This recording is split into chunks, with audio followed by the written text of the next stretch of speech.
From the Southeast Asian capital city of the Philippines, Manila, I welcome you. Good morning, good afternoon, good evening, whatever the case may be, wherever you are. Darkness, I suppose, across the majority of the listening audience at this hour. It is my honor and privilege to be with you. All the ABs are well. The typhoon season here, save one super-duper typhoon out in the middle of the Pacific, not threatening us in any way, but it's big. Wind gusts up to 333 kilometers per hour. That is a big typhoon. Fortunately, I guess threatening Guam with some of the rain bands, but beyond that, no inhabited areas. Well, all right, we're going to look quickly at the news, and then we've got a very, very, very, very interesting guest, William Forteschen, who is going to be talking about EMP, electromagnetic pulse, and what it could do to us. And frankly, I'm very interested myself in this. I've been interested in EMP all my life, and I don't fully, I have an understanding of EMP, but I don't really understand it. I don't really understand how it's generated and how it does the damage that it apparently does, which is unbelievable. So we'll get to that, hopefully only in talk. First, a little bit of news. It was indeed an interesting Friday. Dubai announced that it might default on its $60 billion debt. Dubai. This is, I think, home of now what is the world's tallest building. It was supposed to be a very rich nation with no problems, and now it's going to default, possibly on its debt. Well, they talked about a 6-month grace period or something, but that's just ahead of default. And boy, did it rattle the world's financial markets. And yesterday, the financial stations, which we get over here, were talking about the possibility of, another global dip. And that's putting it mildly. So you have to wonder, the markets did recover a little bit, but you've got to wonder, is it all over?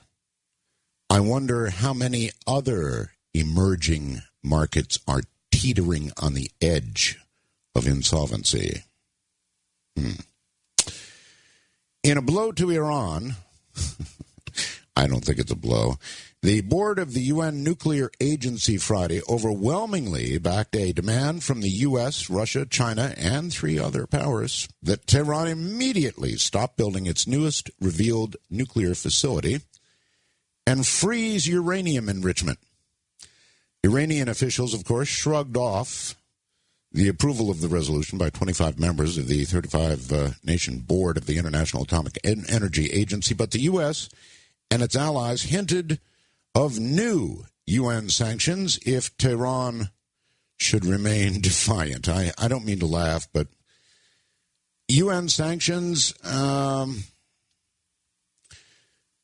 never really moved anybody to do anything, as far as I know. The only kind of sanctions that Iran should fear would be F-117 and B-2 sanctions. Now, those are sanctions with teeth. And I don't know that it will ever get to that. But if Tehran gets a nuclear weapon, if North Korea is able to build up their nuclear arsenal, then the subject we're going to talk about tonight has an awful lot of relevance, so stay tuned.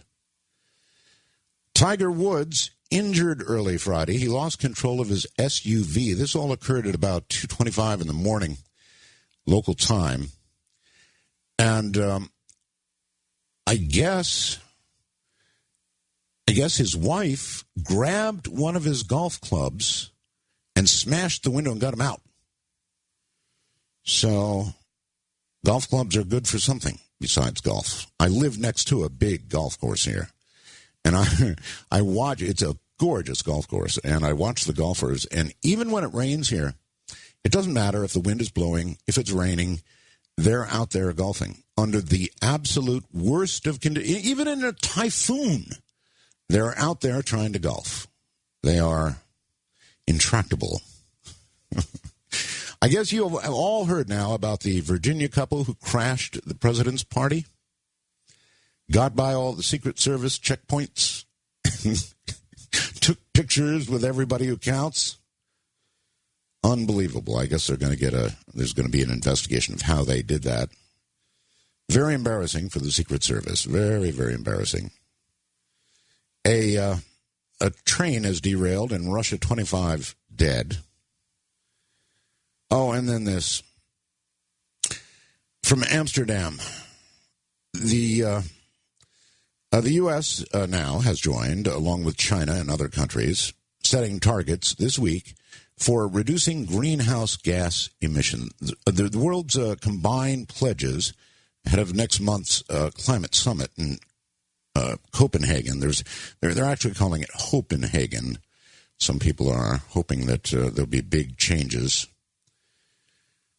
Anyway, it's on, and President Obama will go, and he will make a sort of a middle-of-the-road promise about what we might do. I want to address the hacked climate emails. I don't know if that's been mentioned. The mainstream press seems to be ignoring it, possibly for a good reason. Most of the world's scientists believe that global warming is absolutely real.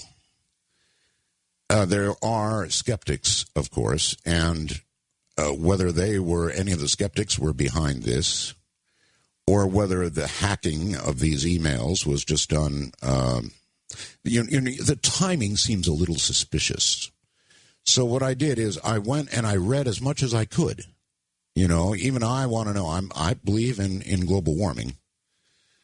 And I don't know how anybody who's really looked at it could not believe in global warming. I really don't.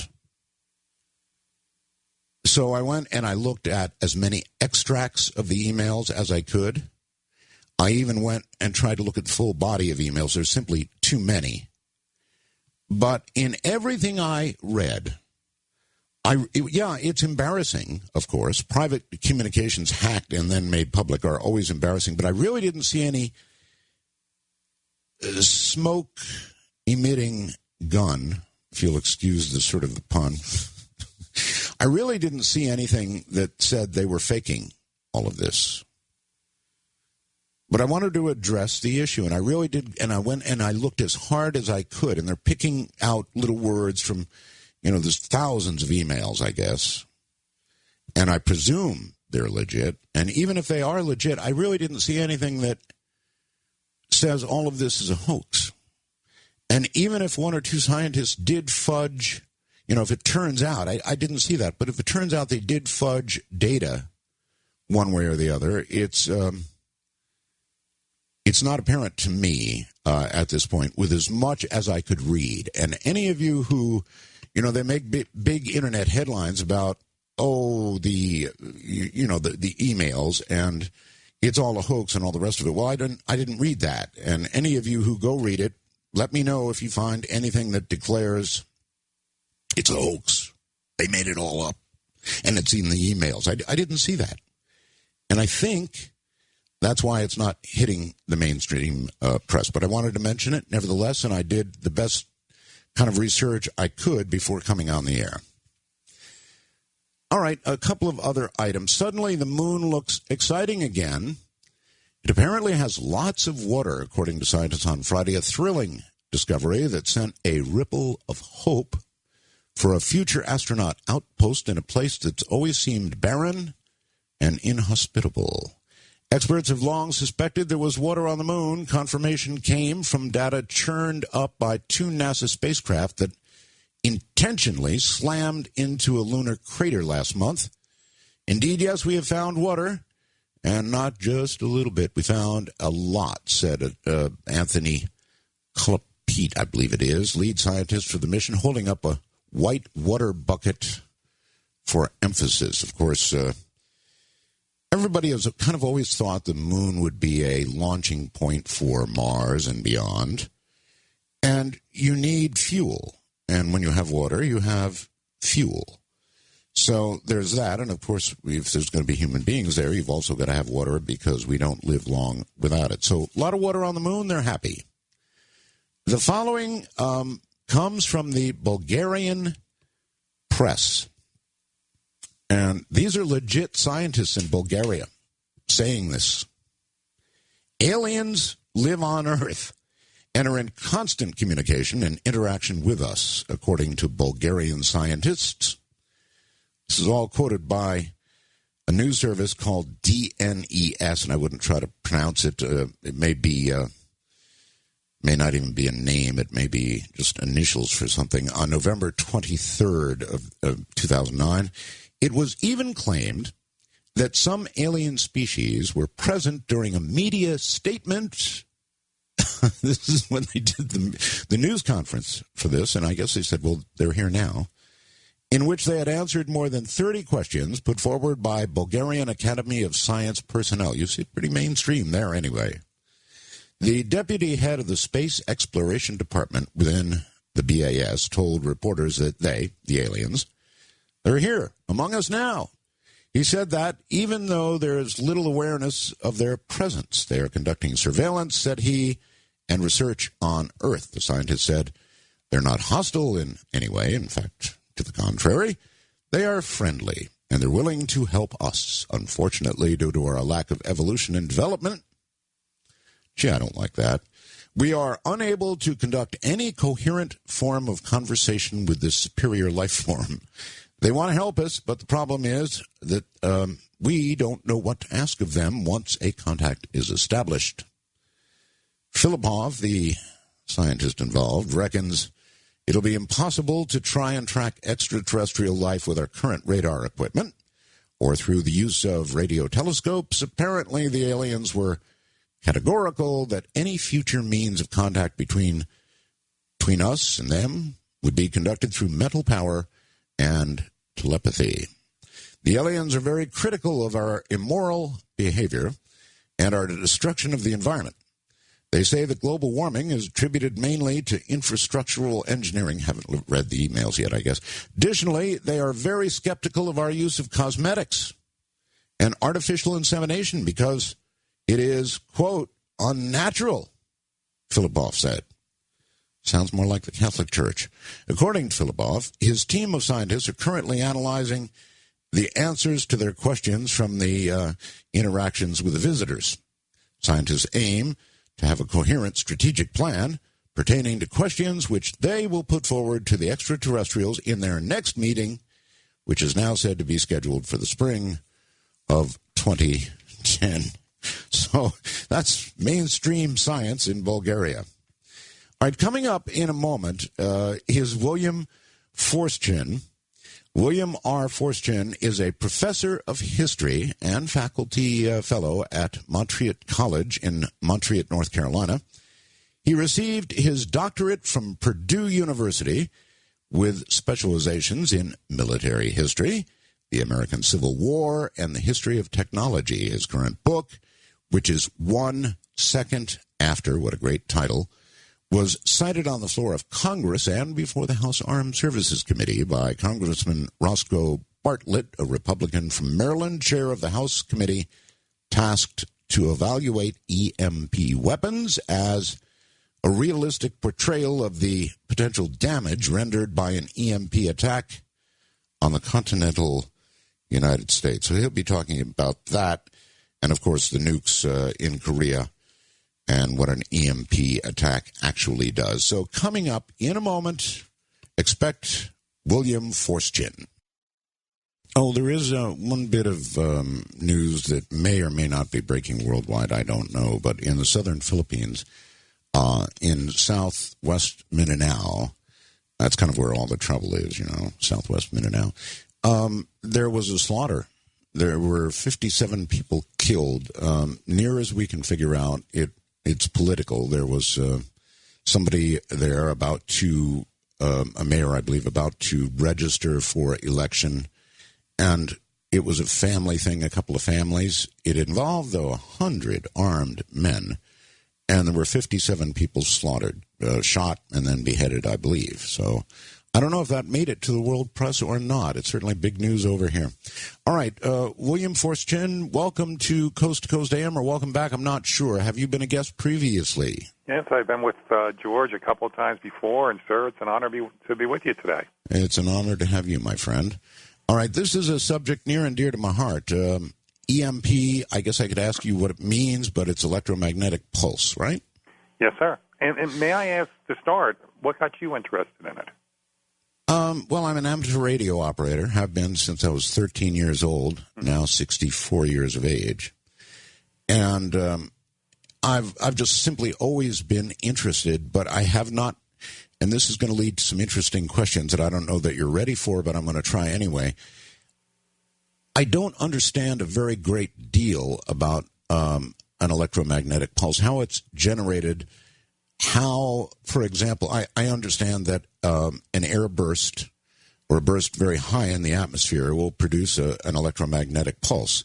So can I start with sort of a list of questions of, for example, would any nuclear blast in the atmosphere generate EMP? EMP is a byproduct of all nuclear detonations. What it is that at the instant of detonation, you have a massive gamma ray burst being emitted by the weapon. And when that hits the atmosphere, it does separate off some electrons that create a static electric event. Now, so why haven't we really noticed it much before? Well, in the nuclear weapon testing of and also military use in the 40s and 50s, EMP is a line-of-sight event. You detonate a weapon on the ground. Well, the static discharge really isn't going to be noticeable because you're going to be overwhelmed by the blast of the bomb. But in 1962, as the Cuban Missile Crisis was building, both we and the Soviets, and a bit of saber rattling, tossed a couple of nukes out into space. I think there was a total of at least 10 or 15 shots. I remember that, yes. Yeah. You remember the Life magazine cover showing the weapon blowing up, and it's as bright as day in Hawaii, 500 miles away. But what happened is when it's above the Earth's atmosphere, as the gamma ray burst comes off of the bomb, it hits the upper atmosphere, and it triggers what's called the Compton effect, first discussed by Nobel Prize winner Compton, who received the Nobel Prize for this theory in 1927. These free electrons are like a pebble going off the top of a cliff and then triggering an avalanche. They cascade down through the atmosphere. It's almost like a chain reaction. And now we look at the fact that the Earth is, in fact, a giant magnet. We have a magnetic core. The electrical charge is slapped down onto the Earth's surface. Estimates can run as high as a couple hundred volts per square meter. And this is when the bad stuff starts. Oh, yeah, a couple hundred volts per square meter, my God. But let me back up for just a second. Sure. We did a lot of above-ground testing before we took it below ground. And I'm sure we measured everything in the world. We just measured and measured and measured radiation levels, the amounts of damage, and on and on and on. We had sensors looking at everything. So this would not be apparent at ground level, I take it. Exactly, because it is a line-of-sight event, and a nuclear weapon detonated on the ground, depending upon the terrain, the line of sight is usually only several miles. But within that several miles, you're in the blast radius. I would think at least 20 miles line of sight, or maybe more, because, a nuclear mushroom cloud goes up. But at least 20 miles. Well, radio is line of sight 20 miles usually at ground level. What shocked the observers, both in the Soviet Union and America in 1962, was, and I urge folks, when our show is over and they get up tomorrow or whatever, if this sounds a bit like tinfoil hat stuff, just simply go on the Internet for an hour or two and Google up Starfish Prime. One word. I'm sorry, Starfish Prime. Okay. That is the code name for the declassified information regarding the 1962 detonation of a weapon about 500 miles south of Hawaii. The second thing to look up is Soviet test number 184. That was not realized on our side until after the collapse of the Soviet Union and was only recently declassified. Okay. In which the Soviets did the same thing over Kazakhstan. So here in 1962, we popped some nukes in that first one, Starfish Prime, the observation teams were like, well, maybe we can finally measure this EMP event that Compton talked about. It overwhelmed the instrumentation that was evaluating the detonation. And a fair part of the power grid on the island of Maui was totally blown out. Wow. And sections of the power grid in Honolulu were blown out as well. All right. Doctor, hold it right there. It's a very short break because of the news I had at the beginning of the program. So hold tight right there, and we'll come back and get into this in depth. It apparently would kill about 90% of those below it eventually. We'll find out how shortly. You are all the way from the other side of the world, here in Southeast Asia, Manila, in the Philippines. I am Art Bell, and I'm filling in for George Norrie, who's taking the night off. Well, no, wait a minute. Am I? Yes, I am. Friday night back there, right? So I am filling in for George.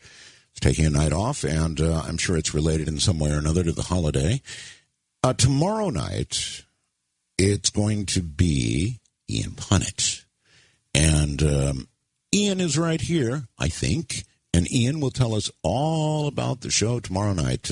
Ian, what's up for tomorrow? Always a pleasure, Art. Thank you so much. Tomorrow night, we'll return to the Muslim Mafia. We had him on for the first hour, but we're going to get deeper into this book, which connects both the front organizations for Al-Qaeda operating in this country, in some cases operating in plain sight, and also the authors of the book that have been in court about the Muslim Mafia this week. And on Sunday night, an old friend of yours, Richard C. Hoagland, will be debating Greg Braden on 2012, exactly what's going to happen.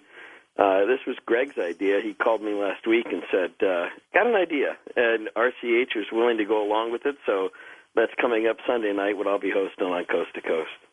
What does he think is going to happen in 2012? You know what? I honestly don't know. We had a brief conversation about it, and because I like Greg Braden so much, and I know he's been listening to Richard talking about it with George, he said, I got a lot to say, and I thought, okay, well, let's all right, well, let me ask you the opposite question, because I'm out of the loop here. What does Richard think is going to happen? Well, according to Greg, that he's taking a much more literalistic approach to a astronomical catastrophe, and that there will be something that will happen as a result of this planetary alignment, which Greg does not subscribe to, but he also has some definite views on something that will happen that he doesn't think RCH will go along with. So that'll be Sunday night on Coast to Coast. I'll try and tune in. That sounds really, really interesting. You never know. Thanks, Art. All right. Thank you, buddy. Show. Take care. Fascinating. Of course, it debuted here the very same day it debuted back in the United States. They do that now. I think it has something to do with anti-piracy efforts or something. But boy, I'll tell you what, we get movies just like that over here.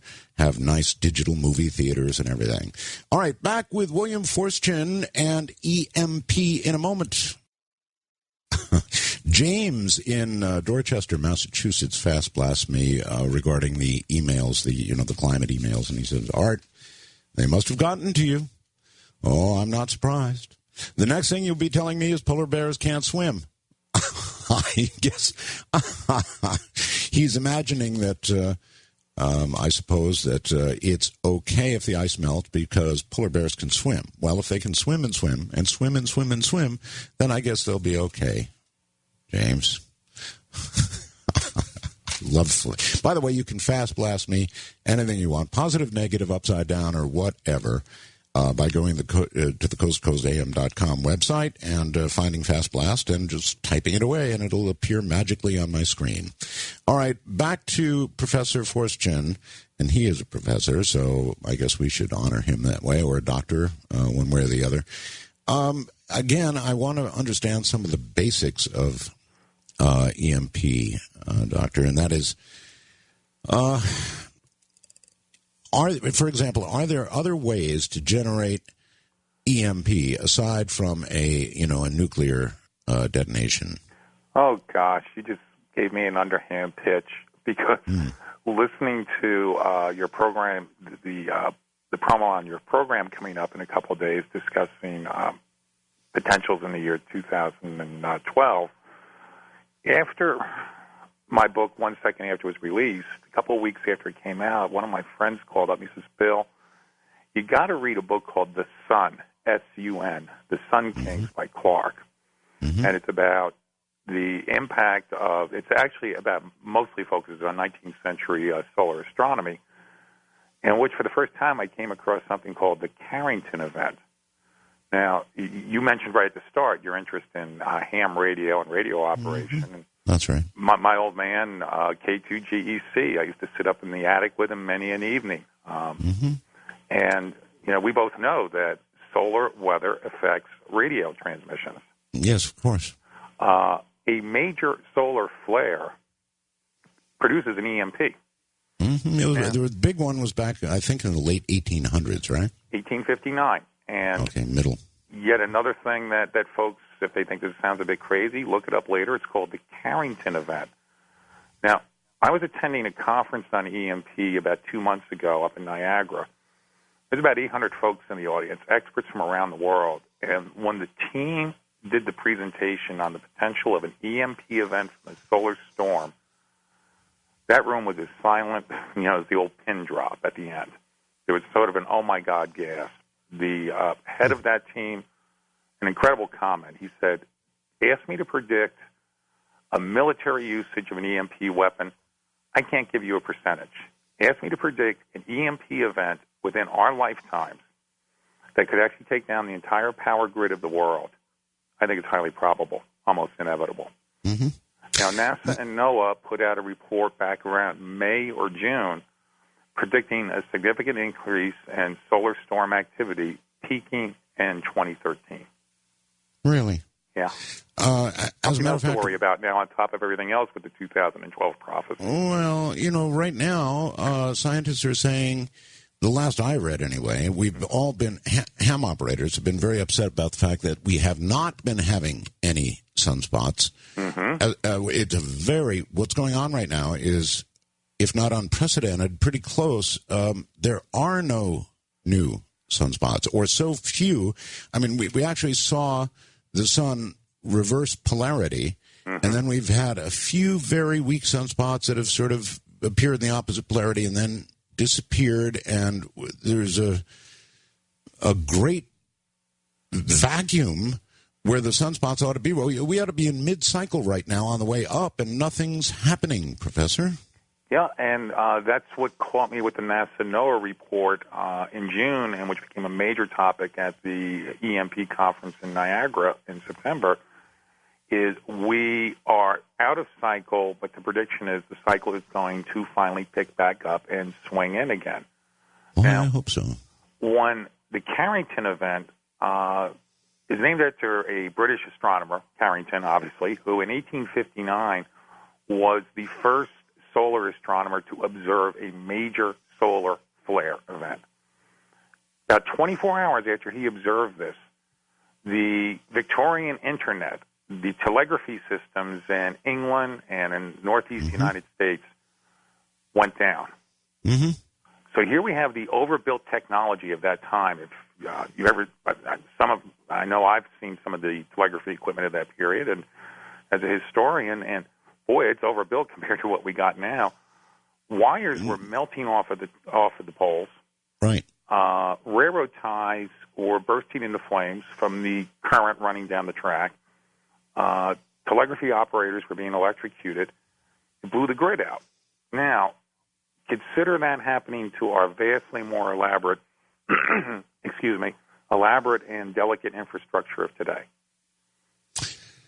Well, I'm not sure how much voltage per square meter, an event from the sun could actually produce. I know there was a solar flare toward the end of this last cycle, that was so large the scientists couldn't measure it. Fortunately, it was not directed earthward, but it was very, very large. Pardon me?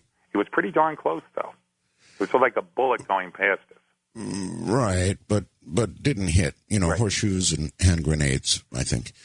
So it didn't hit. But had it hit, I'm not sure. Did anybody bother after the event to measure, had it actually hit Earth, how much voltage per square meter it would have produced? I couldn't give you the answer on that one, and I think that would be hard to predict. But if that one had hit us square on, like the Carrington event of 1859, I don't think we'd be linked as we are via satellite with you in Manila and me in Asheville, North Carolina, and millions and millions of people around the world listening in. It would have taken our grid system down. And the disturbing aspect of that is we don't have the spare parts. We don't have the infrastructure redundancy to bring the grid back up. The projection I heard at the conference in September was that over 80% of our electrical generating systems in the eastern United States would still be offline 4 years later. God. Yeah. That's amazing. That really is amazing. And certainly an event like that could occur if the sun ever cranks up and does what it's supposed to do again. So that's definitely worth consideration. Of course, I don't know if people understand this or not, but back in the 1800s, the telegraph system, for example, was nothing but long lines, very, very long lines. And that's what collects the energy from an event like that from the sun. Or, as you mentioned, railroad ties. Something very, very, very long would collect a great deal of voltage. Now, whether it could reach the kind of levels that you're talking about with a nuclear EMP event and begin to fry people's transistor equipment is another question. Do you have any thoughts on that? Yes, it is. And if you look up again, I mentioned this earlier, Soviet Test 184. Unlike our detonations over the Pacific, they detonate their weapon over Central Asia. Now, obviously, they're not going to do something insane in terms of destroying their own power grid, but they did. So what happened in Kazakhstan? Well, one of their underground power cables picked up the overload from the EMP, and it blew out the power generating system 400 miles away. Think of the overbuilt Soviet cars of the 50s and 60s. Automobile ignition systems fused. So, obviously, they're not going to blow one of these with, we're going to lose some of our power stations, but what the heck, let's see what happens. It caught them by surprise, and there's a significant date here. We were just starting to gather data on just how dangerous EMP is by detonating a weapon in space. The following year, 1963, we go to our test ban treaty. So we've not been able to develop actual real-time testing since, but the concern is militarily of calibrating weapons to generate a higher gamma ray burst. So that was going to be one of my questions. Is there a way, and I guess the obvious answer is yes, to build a nuclear weapon to specifically enhance the effect? Yes. And I should throw in right now my disclaimer at the very start. I do not have a security clearance. I've asked a lot of questions of a lot of people when I was working on this book, and at times they would smile and say, next question. Well, if you did have one, you wouldn't after tonight or after the book. Well, as an American patriot, I don't want to get into a topical area that somebody might say, hey, Bill, you really shouldn't be discussing this. But when I went to a conference of military experts on this in Albuquerque back in March, they were telling me, you're on the mark in a declassified sense. Now, you mentioned at the very start the concern about Iran. Now, some people I hear saying, oh, gosh, well, what the heck? What are they going to do? They're going to build one or two nuclear weapons at most. Why worry about it? We can overwhelm them. Well, using an EMP-calibrated weapon, it becomes a first strike. It's a first strike, what they call asymmetrical strike weapon. Detonating 1 to 3 of these over the continental United States could blow out the entire power grid. And as you mentioned just before going into a break, a congressional study in 2004 projected that the fatality rate in America at the end of a year could be as high as 90%.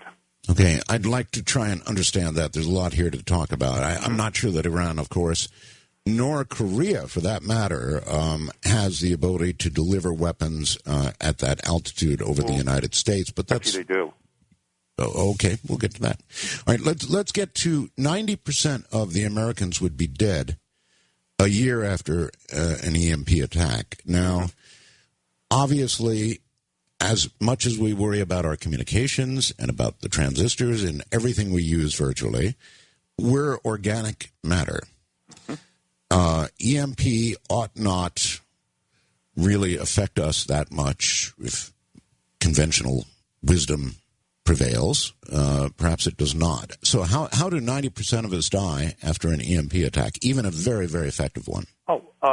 With an EMP event, in fact, we're not going to notice it at all in that first second, unless maybe you're leaning against a nice long fence. But yeah. Just about a month ago, I was chatting with a radio station a couple of months back now in Phoenix, and they went to their weather break, and they said, it's a nice day in Phoenix, high of 110, low of 93. Mm-hmm. Now, let's consider life in Phoenix 1 second after an EMP event blows out the power grid system. No air conditioning.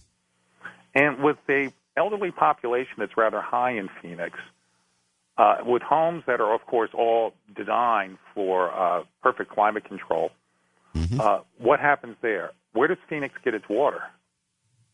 Do you see immediately what starts happening within 2 or 3 days?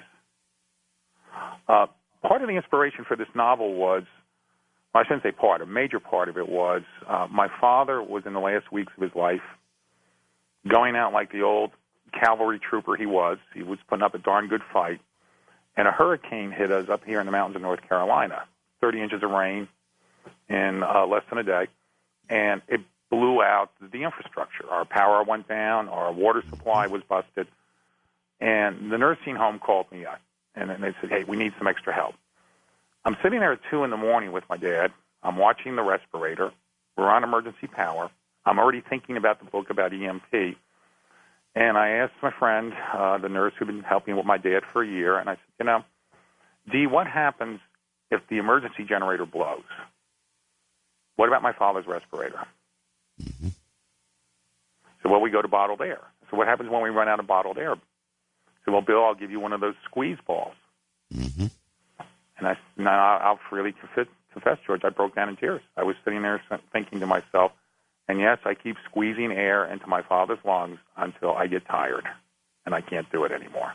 Mm-hmm. We are a very hot, H-O-T, house bred species across the last 100, 150 years.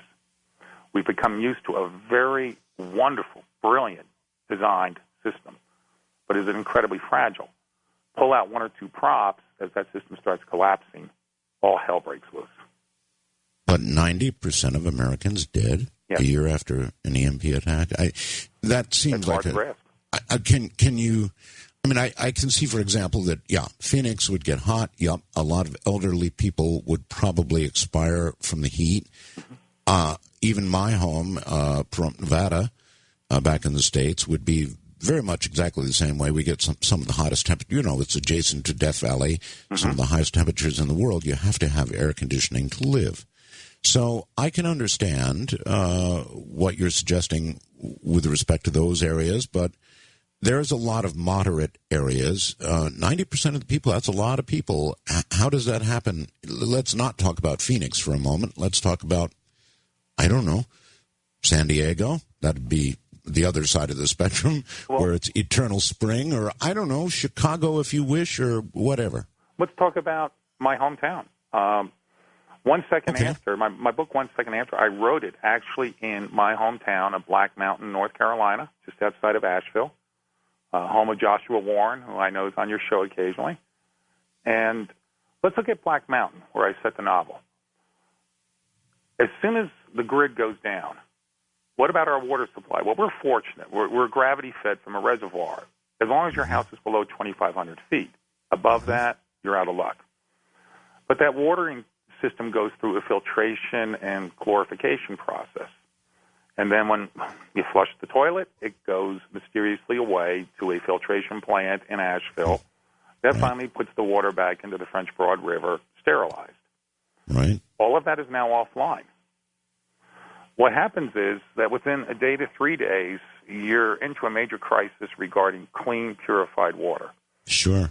Within 5 to 7 days, you start running into the crisis, as we all see in disaster areas, of gastrointestinal illness that can kill hundreds of thousands, as we saw with the hurricanes and typhoons and tsunamis that hit. All right, Professor, hold tight. Again, just that half hour just evaporated. That's how fast it goes. This is fascinating stuff. Professor William Forteschen is my guest. We're talking about EMP, electromagnetic pulse, but I'm still not sure about that 90% figure.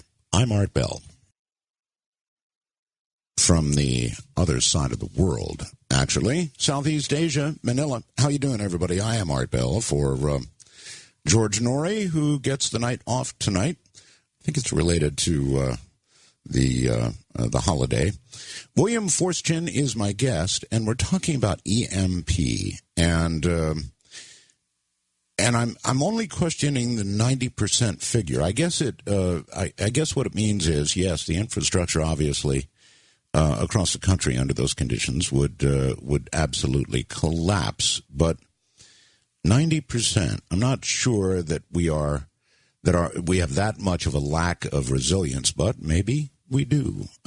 We just suffered a situation over here in the Philippines that was unbelievable. I mean, just unbelievable. Ondoy, the typhoon. And, of course, it left people wading in water, and it went on for weeks, and there were concerns. In fact, there was disease. There was a lot of problem. But there was also resilience, and they've snapped back. So I don't know if the 90% figure underestimates the resilience of people, or perhaps I overestimate it. Professor Forteschen, back in just a moment. Well, all right. Once again, Professor Forteschen. Professor, you asked earlier, by the way, my interest in EMP, how that got started. As an amateur radio operator, I built a very, very, very large antenna. Involved actually a couple of miles of wire on 13 towers, the center one being 100 feet high and the others being about 70 feet high. So it covered about 5 acres of land, possibly one of the largest antennas of its type for an amateur in the world. And as a result of that, I lost a number of very expensive radios because the EMP effect from even nearby lightning strikes was overwhelming. I mean, we'd get a dark cloud that would pass over, and I'd lose a radio. That's how bad it was until I figured out how to get it properly grounded and so forth. So I do understand, and I've been very, very interested in this subject. What I don't understand is how 90% of us, even if we lost, if the worst happened, yes, it would be catastrophic. The power goes, I understand. No water, a lot of things gone. But 90% of the people, could that be does that underestimate the resilience of the American people? Well, it's not an underestimation of our basic resilience. But let's look at the greatest natural catastrophe that hit America in 100 years, and that's Katrina. Mm-hmm. Katrina ultimately was a local event. Right. It devastated a 3-state area. But within a matter of hours, emergency trucks, supplies, I know my radio station here in town had to drive. We filled up a whole tractor-trailer load of stuff within a day and sent it on its way. Well, let's look at a continental-wide event, or if in the case of a solar storm, potentially a global event. Mm-hmm. Where does the help come from? Now, when I started working on this book, I went around, I did a lot of research, and then I also interviewed a lot of folks. One of the really chilling interviews early on was I sat down with my pharmacist. She's been friends for years. She works in animal rescue. I think she's a great person. And we talked about how a pharmacy runs today, which is essentially just-in-time delivery. When I was a kid, I remember you went into the pharmacy. Remember the guy used to have a big table on the back and hundreds of different bottles. Walk into your typical pharmacy today, next time you get a prescription refilled, and look behind the counter. See how little is really there. Because when you're getting your prescription filled, it goes into the computer, goes up to the central office, FedEx pulls up the next day, drops off the identical vial. Mm-hmm. So, and talking to my pharmacist, we're a small town. She got really upset. She said, my gosh, Bill, I'm thinking of all my friends in this town who are going to die within the first 2 or 3 weeks, who pancreatic enzyme disorder, those people who are on major painkillers, those for all the various medications. Now, I have a couple of medications. They make my life easier. I'm not life dependent on them. But if I was, what happens when the vial runs out? Next, go to the food manager at my college where I teach. What do you do? How does this work? So, Bill, at the end of 7 days, we are totally out of food. That's right. No, I know grocery stores depend on regular deliveries, and they would soon be out of food. So we run in, particularly in the eastern United States, we start running into a cascading series of events. Failure of water supply, failure of medical supply, failure of food supply. Your average community in America has at most about 20 to 30 days worth of food on hand, and that includes what you're lucky might be in a tractor trailer going down the road when the power goes. And a fair percentage, maybe a very high percentage of vehicles die. What happens within 20 or 30 days? And then a final point that I find I spend a lot of time talking about when I'm doing seminars with different groups is we are a society that absolutely today is conditioned top-down. Almost any decision being made, it's pick up the phone, ask the boss. So I'm interviewing a good friend of mine who's in emergency management. I said, okay, what happens? What do you do now? And the guy actually started to reach for the phone. He said, wait a minute. I can't call Asheville now, can I? I said, no. Make a decision. It's like, Bill, we never trained for this. I'll give you all of this, and I know it would be catastrophic, and certainly many, many would die within a month, 5 weeks, whatever, when the food ran out. Probably the lack of water would kill a lot of people first, but I don't know. I still argue with the 90% figure. I think that, who was it? Einstein said something about the next war being fought with, he wasn't sure. He was sure, but then World War IV, I think, would be sticks and stones. And so it would be like that, sticks and stones. I know, but 90%, I think a higher percentage than that would survive. And maybe I'm wrong. I just think people are more resilient than that. Art, I pray that I am dead on wrong and you are dead on right. Well, even if I'm dead on right, it's still a gigantic catastrophe with, millions and millions, hundreds of millions possibly dead. I'm with you there. I just think 90% is a little high. A gentleman I truly admire, his name is Rawls. He's written several books on the subject. One of them is Patriot that I'm rereading right now. And, he projects about a 75% loss rate. Now, his scenario is an economic collapse. Okay, even economics. Let's say it goes down. And I think, gosh, I better get that medication refilled. And I go down to the pharmacy and I walk in, and it's something like, what do I use for money? Right. A lot of people are buying gold. Yeah. Was one gold coin going to do for you? Remember, 95% of our money actually doesn't really exist. It's all electronic. Well, it's moved electronically, yes. And so we suddenly, within a day or two, have an economic breakdown on top of it. And then I think where we're going to see a lot of casualties is simply societal breakdown. Your major urban areas become uninhabitable within a day or two. The food supply runs out, and everybody seems to function with this fantasy that, well, out in the country, they must have a lot of food. They got cows out there and everything else. I even sat in with a local group here who were, after reading my book, they said, let's have a talk session. And folks were talking about, we can go hunting. And I'm like, have you ever been out in the woods of Pennsylvania or Maine on the first day of hunting season? It's terrifying. Yes. Now, imagine everybody is out there on that first day going, well, I'm going to get a deer or a rabbit or whatever. That is wiped out within a matter of days. Then what? Yeah, look, I'm really not arguing your premise, just your percentage. I hope I'm wrong. I truly hope I'm wrong. In fact, in the foreword of my book, my last paragraph of my foreword is, I just hope that 30 years from now, my daughter is healthy with wonderful children, and people just remember me as a crank because it never happened. Do you really think that either North Korea or Iran actually has the ability to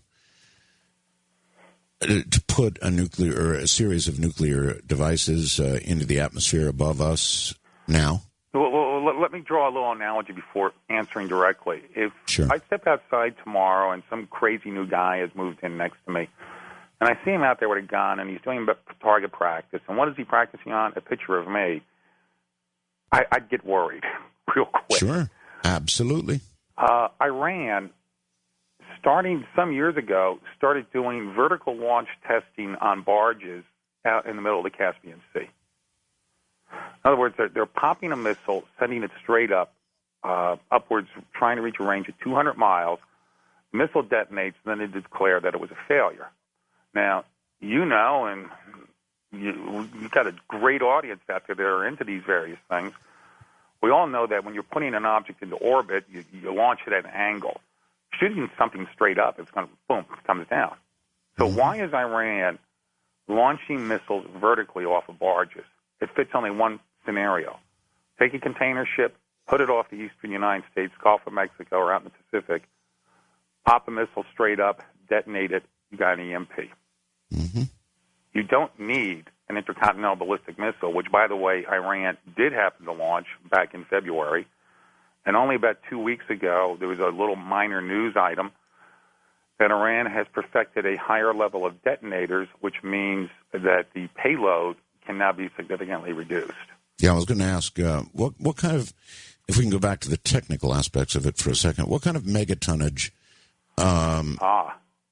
megatonnage would it require to produce the kind of EMP effect that you're talking about? Another thing that's kind of scary, because I had a running debate with somebody on the Internet over this for a while, saying, look, it's megatonnage. No. Paradoxically, you go for the large megaton pop, meaning 1, 3, 5 million tons of TNT. Mm-hmm. The actual detonation burst is actually using a fission bomb to create the compression for a fusion detonation. It scrambles your gamma ray emission. The scary thing, this really scares me, is we're looking actually at fairly low yield fission weapons, old style atomic bombs in the 40 to 100 kiloton range. Wow. Meaning the type of weapons that we had already by the late 1940s. Mm-hmm. Not megatonnage. These smaller atomic bombs are actually your optimum weapons for creating an EMP event. Whew. Yeah. So the size of the detonation is not necessarily proportional to the size of the EMP produced? No, there's not a direct correlation there. In fact, projections are it's an inverse correlation after a certain point. Okay. Again, I don't think we're giving away any secrets that Iran and North Korea and a lot of other people don't already know about our countries. So you're suggesting that Iran is sending missiles up vertically to, in essence, practice to get this done. Is that so? In fact, yet another Internet reference after we're all off the air tonight is simply, and this is the big document, simply go to the EMP Commission report. You can get it on the government website. You can get it from hundreds of different websites. This is a 2004 report put together by some of our top experts, overseen by a bipartisan congressional committee. And that's where the data, about 90%, comes in from Dr. Thomas, Will Thomas. And the profile with Iran as a key player in this is very, very clear when they're talking about that type of launch. So I urge folks, take a look at that commission report. That will give you a lot of the hard data that, you and I would have to draw incredibly elaborate diagrams, which I could barely understand, to explain some of it. Okay.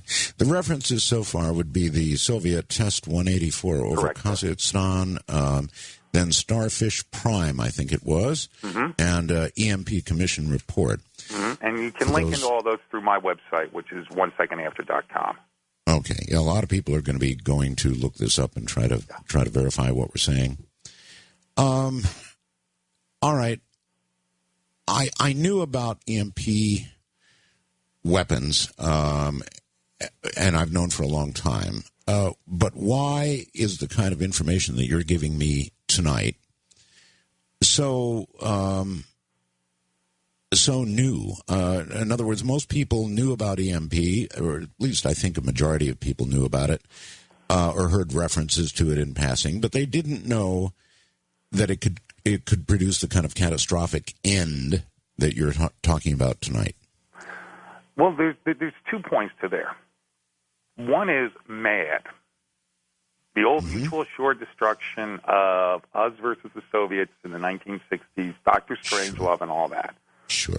And the fundamental warfighting strategy and deterrence became known as mutual assured destruction, which means, okay, you can throw everything at us with the kitchen sink and throw that in too, but enough of our weapons will survive that you will inherit nothing but smoking rooms. Well, that's still true. I mean, if Iran detonated an EMP weapon above any part of the United States, Iran would very shortly cease to exist. Now, if that's not true, tell me how not. Oh, it's most likely, yeah, there'd be a fair part of the country that could be turned into glass within a matter of minutes. But let's put 2 other components into this now. One is, suppose we have a container ship that launches, successfully puts one up there, detonates it, and then a minute later the container ship blows up and sinks. Where's our culpability? But let's say we could even trace it back to Iran. There's a big difference between the Soviet leaders and the current Shiite 12ers in charge of Iran. Oh, I don't disagree at all. Or even if you want to talk about North Korea, same deal. They're nuts. They're nuts. Yeah. You know, by any Western standards. Now, the Soviets, thank God they were atheists. Do they want to inherit a smoking ruin? No. Their kingdom is here on Earth, and once you die, you become worm food by that vision.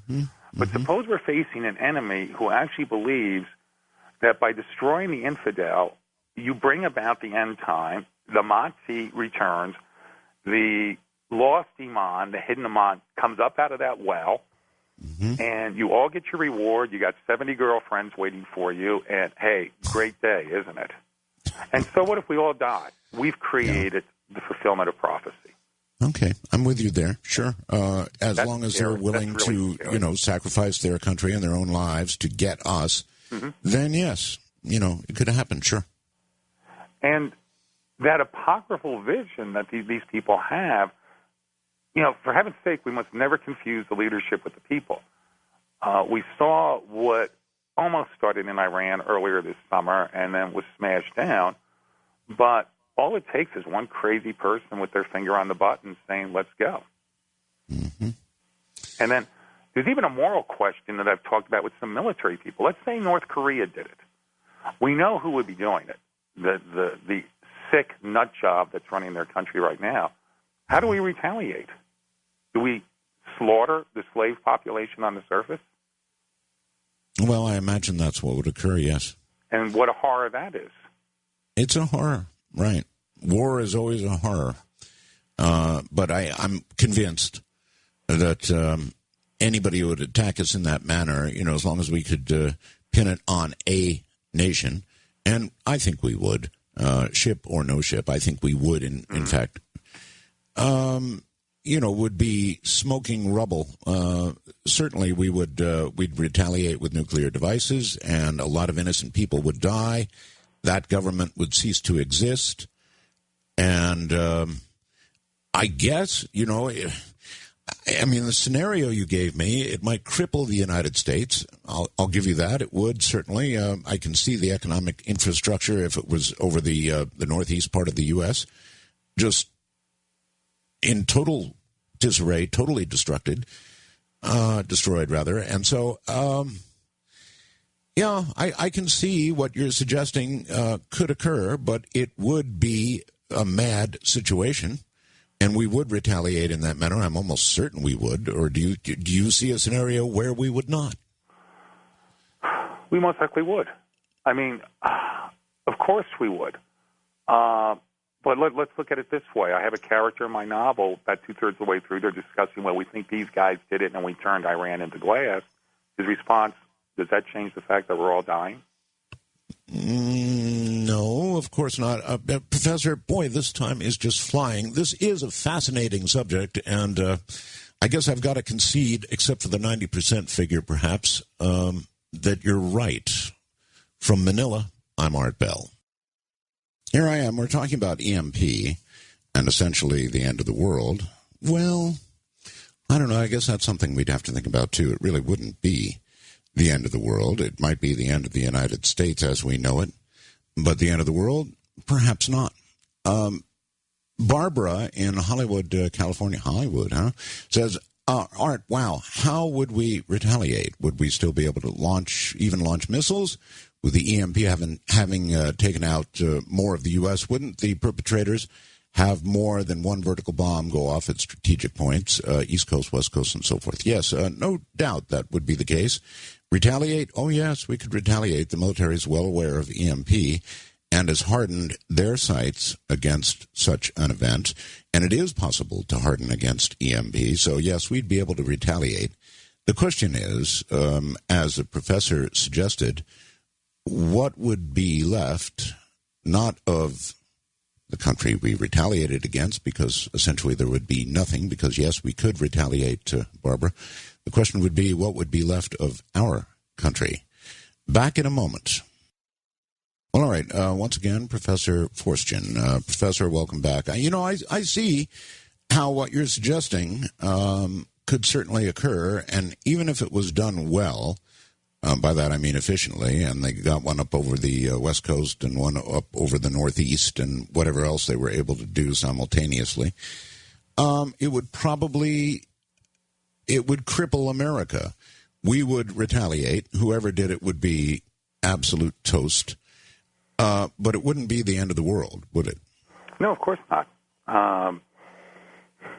Gosh, well, let's look at one of the greatest disasters in recorded history of humanity, the Great Plague of the 14th century. Mm-hmm. There were areas that were all but depopulated, and civilization came back. There'd be a very different civilization. Who would be the dominant power player for the rest of the 21st century? I cannot even begin to imagine on that. And to directly answer Barbara in Hollywood, all you need is one boomer, one of our nuclear submarines, carrying all those missiles somewhere out deep in the ocean. That can retaliate anywhere in the world. Oh, sure. And even our silos are hardened, so yes. There'd be plenty of retaliation available. But you're right. I mean, it would end the United States as a major world player, period. And it would be a long time before the U.S. recovered. And I'm not sure what the world would be like after that. And you're certainly correct. I mean, as long as you have somebody willing to sacrifice their own nation, their own life to do this, I don't see, and in fact, let's talk about that. What possible prevention is there for the scenario that you just laid out? Well, remember the analogy I gave beginning of our last time segment, where if my neighbor is out there doing target practice and it's my picture up on the range, mm-hmm. I better start paying attention. If Iran is doing testing, and in fact is doing testing that fits an EMP profile, mm-hmm. Is this world crazy enough to sit back and let Iran become a nuclear power? Oh, I think so, yeah. We've done it again and again. We allowed North Korea to become a nuclear power. And so then why not Iran? All we ever do is, as I said at the beginning of the program, we have UN sanctions, which mean absolutely, yeah, I mean, that laugh says it right. I think that I said the only sanctions that would be worth anything would be coming from an F-117 or a B-2. And obviously we're not prepared to do that. So they're going to are becoming nuclear power, period. That's all. You know, I remember your opening, and what came to mind immediately is we all have memories of when we were in middle school, and you'd always have the one teacher who had zero control. Now, this guy could be a huge, hulking guy, and he would just sit there and clap his hands and say, now, boys and girls, and nothing would ever happen. That's right. And then you could have a 90-pound, 5-foot-tall teacher, skinny as a rail, could come in and the whole room goes silent because it's like, don't cross Miss Keller. End of discussion. Yeah, that's right. Ruler across the knuckles. Yeah. Or in my case, the nuns across my knuckles. You don't cross them. Well, come on. The schoolyard analogy works for the entire world. I, in my moments of depression, will tell people, I feel like at times I'm living in September 1938, right after Munich, or November 1941, when we're getting war warnings and nobody's reacting. We can stop this before it happens, but we have to make a very clear, not line in the sand because the wind blows the sand away, a line chiseled in the rock. You're not going to cross this line. And if you do, there will be a full action before you even... They're already crossing the line. And I guess what I'm asking is, if the scenario you've drawn for us is an accurate one, then, during the Cold War, you mentioned it, they had tens of thousands of nuclear weapons, as did we, and I guess we still do.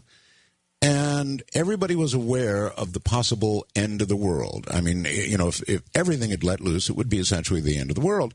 So we all knew that, and we were all prepared for it. And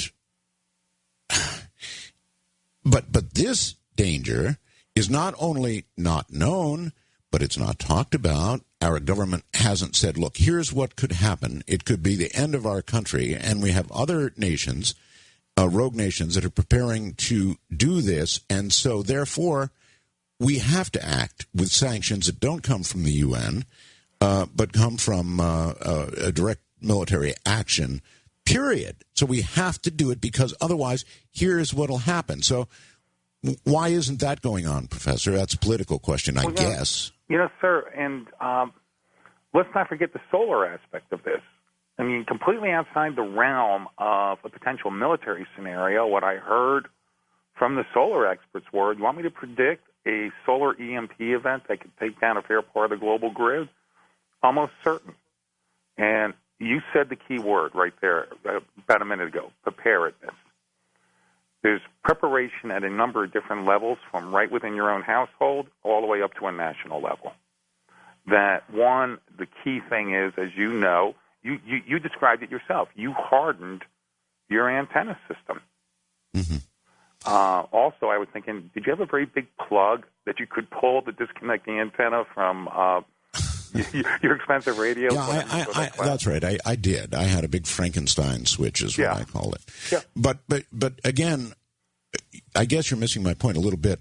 I understand that the sun could produce just an outrageous solar flare that could probably cripple everything, but there's very little, very, very little that we can do to actually prepare for an event like that. There is something we can do to prepare for nations that would intentionally do it to us. So they're kind of separate issues. Well, in a way they're not, but they are separate issues. One, we can actually do something about. The other is going to take a level of preparedness that is going to take a generation to accomplish, at minimum. I would disagree on one point, that we can actually begin engaging in preparedness now in terms of hardening and infrastructure. Okay, let's say while you and I are talking, we go to radio break and then bang, the bad stuff happens. Mm-hmm. We do not have stockpiled in place the replacement parts that can get an infrastructure up and running. The analogy I give is this. I remember as a kid, I'd go out in my backyard in Jersey, and those little beautiful spider webs you'd see covered in dew in the morning. And being a little boy, of course, I'd light a match and see what would happen, and boom, the web's gone. Mm-hmm. The spider survived the day. He made another one. Well, suppose only a dozen of those threads were fireproof. How much easier would be the rebuilding of his web? By hardening our infrastructure and then laying into place the replacement parts, which do cost money, and then having personnel trained, power utility companies clean through the military to our local police and everyone else, that if a grid goes down, we pull this part, this part, this part, this part, and this part, and replace them. We can at least get some of the threads back up and running again, which could be reduce that maybe extreme figure of 90% and take it down to 10%. At 10% is still 30 million Americans. A catastrophe as bad as what Russia suffered in World War II. I'd rather 10% than 90. All right. let me concede that you're right. We could begin to harden things, though it's not an easy job. Mm-hmm. You know, we've got power lines all across America. In fact, all around the world, but certainly all across America, and a lot of things that are just not infrastructure that's not going to be easily replaced. I mean, automobiles, for example, you mentioned the ignition systems would burn out. They would, so vehicles wouldn't be moving. Mm-hmm. If it struck above New York and Washington, the Northeast Corridor, which is where you know they'd hit, the economic, I don't know how much hardening there's been done secretly by our government for you know, if it hit Wall Street as an example, you know, all the computers go, all the information goes, perhaps all the money goes. I really don't know. It would be awful. I mean, I'm not in any way saying that what you've drawn out would not occur. It would occur. I'm saying that there's two separate things we can talk about here. One is a possible event from the sun. And the other is, of course, a deliberate attack. So if we can separate them, I'd appreciate that. Sure, yeah. With regard to a deliberate attack, if we know that this is what they're planning, then we have to preemptively take them out, don't we? My personal opinion, dead on 100% right. We have to take it out, and that means preemptive, and right. That means a very tough political decision. We did a preemptive strike in 2002 against Iraq, and look at the controversy that swirls around it 7 years later. Professor, the reason it would be so controversial is because the American people don't understand what the results of an attack of this sort would be. And what would make it an easier political decision would be if the government said, look, here's what we know about an EMP attack. We know they're preparing to do this eventually. So, you know, once you educate the American people about what they're facing and the consequences of it, then the political decision to preemptively attack is not so controversial. You know, sir, you're hitting it dead on straight, because the history of warfare, and that's one of the things I specialized in, the vast majority is usually through miscommunication, miscalculation, misunderstanding. 1938, 1939, Hitler kept pushing the edge of the envelope because he knew we would back off. And then finally, when England did make its heroic stand, even after the fall of France, he was caught completely off guard. These guys aren't supposed to be fighting like this. Well, suppose that message had been communicated to him back in September 1938 before Munich. Listen, you crossed the line, you're a dead man. End of discussion. You want to debate it? Think of the 70 million lives that would have been spared. Then why, Professor, is our government not telling its constituents what we're facing? How many really heroic, tough political leaders have stood face-to-face with us and said, guys, these are the hard choices. Now, either we're going to face them or we're going to perish. I can remember, I'm old enough to remember Jack Kennedy in October 1962. As am I. You were, what, about 16, 17 then? No, I was in the Air Force at Amarillo Air Force Base in Texas. What was your memory of that? How did you feel? What did you think? I thought we were going to go to war. I was the guy who got to run over and pick up the red telephone, and I was told that the preparedness level just jumped through the roof because, anyway, I remember it quite well, Professor. I was a 12-year-old kid that from my attic window, I looked at the New York City skyline, and I knew I was inside the burst zone. And yet I also knew I had a leader who was standing up and saying, this is the reality, and I'm not going to hide it from you. There's a lot of mythology about Cuba, but we see people like Churchill, Jack Kennedy, and others who have had the guts to stand up and say, this is the reality, folks, now grow up and face it. But everybody understood what nuclear weapons were and what the result of a full exchange would be. Today, only people staying up late listening to our radio program that's why I love your audience. understand the threat of an EMP attack. So again, certainly our military understands, and certainly our military briefs whoever the current president happens to be about what the dangers are. So I guess, I don't know, what are you telling me, that our current president, President Bush before him, and on back, I suppose, all the way to previous to Carter, all of them were briefed on this possibility. And I would think the latter presidents even more so, because we've now got these rogue nations with nuclear weapons. So I don't get it, Professor. Why aren't the people being educated about what we face? I don't know. I wish I could give you the answer, because when I started working on this book, I was introduced to Congressman Roscoe Bartlett, who is a great hero. He has been the lone voice in the wilderness in Congress for years, saying, and this is one of only 2 PhDs in the hard sciences in all of Congress. And this has been an issue for him for 20 years, and he finally got the funding for the commission in 1999. Now, I'm not into conspiracy theories, but if you want to hear something weird, his 2004 report, which you can find online, on the day it was released was on the identical day that the 9/11 report was released. So where do you think mainstream media was hanging out on that day? That whole day that the 9/11 report came out in 2004, that's all they dwelled on. My friend, Captain Bill Sanders, U.S. Navy, who is one of our country's top experts on EMP, he did the afterword for my book. He has a great quote on that. He said, Bill, on that day, we were like the two-faced God, was it Janus?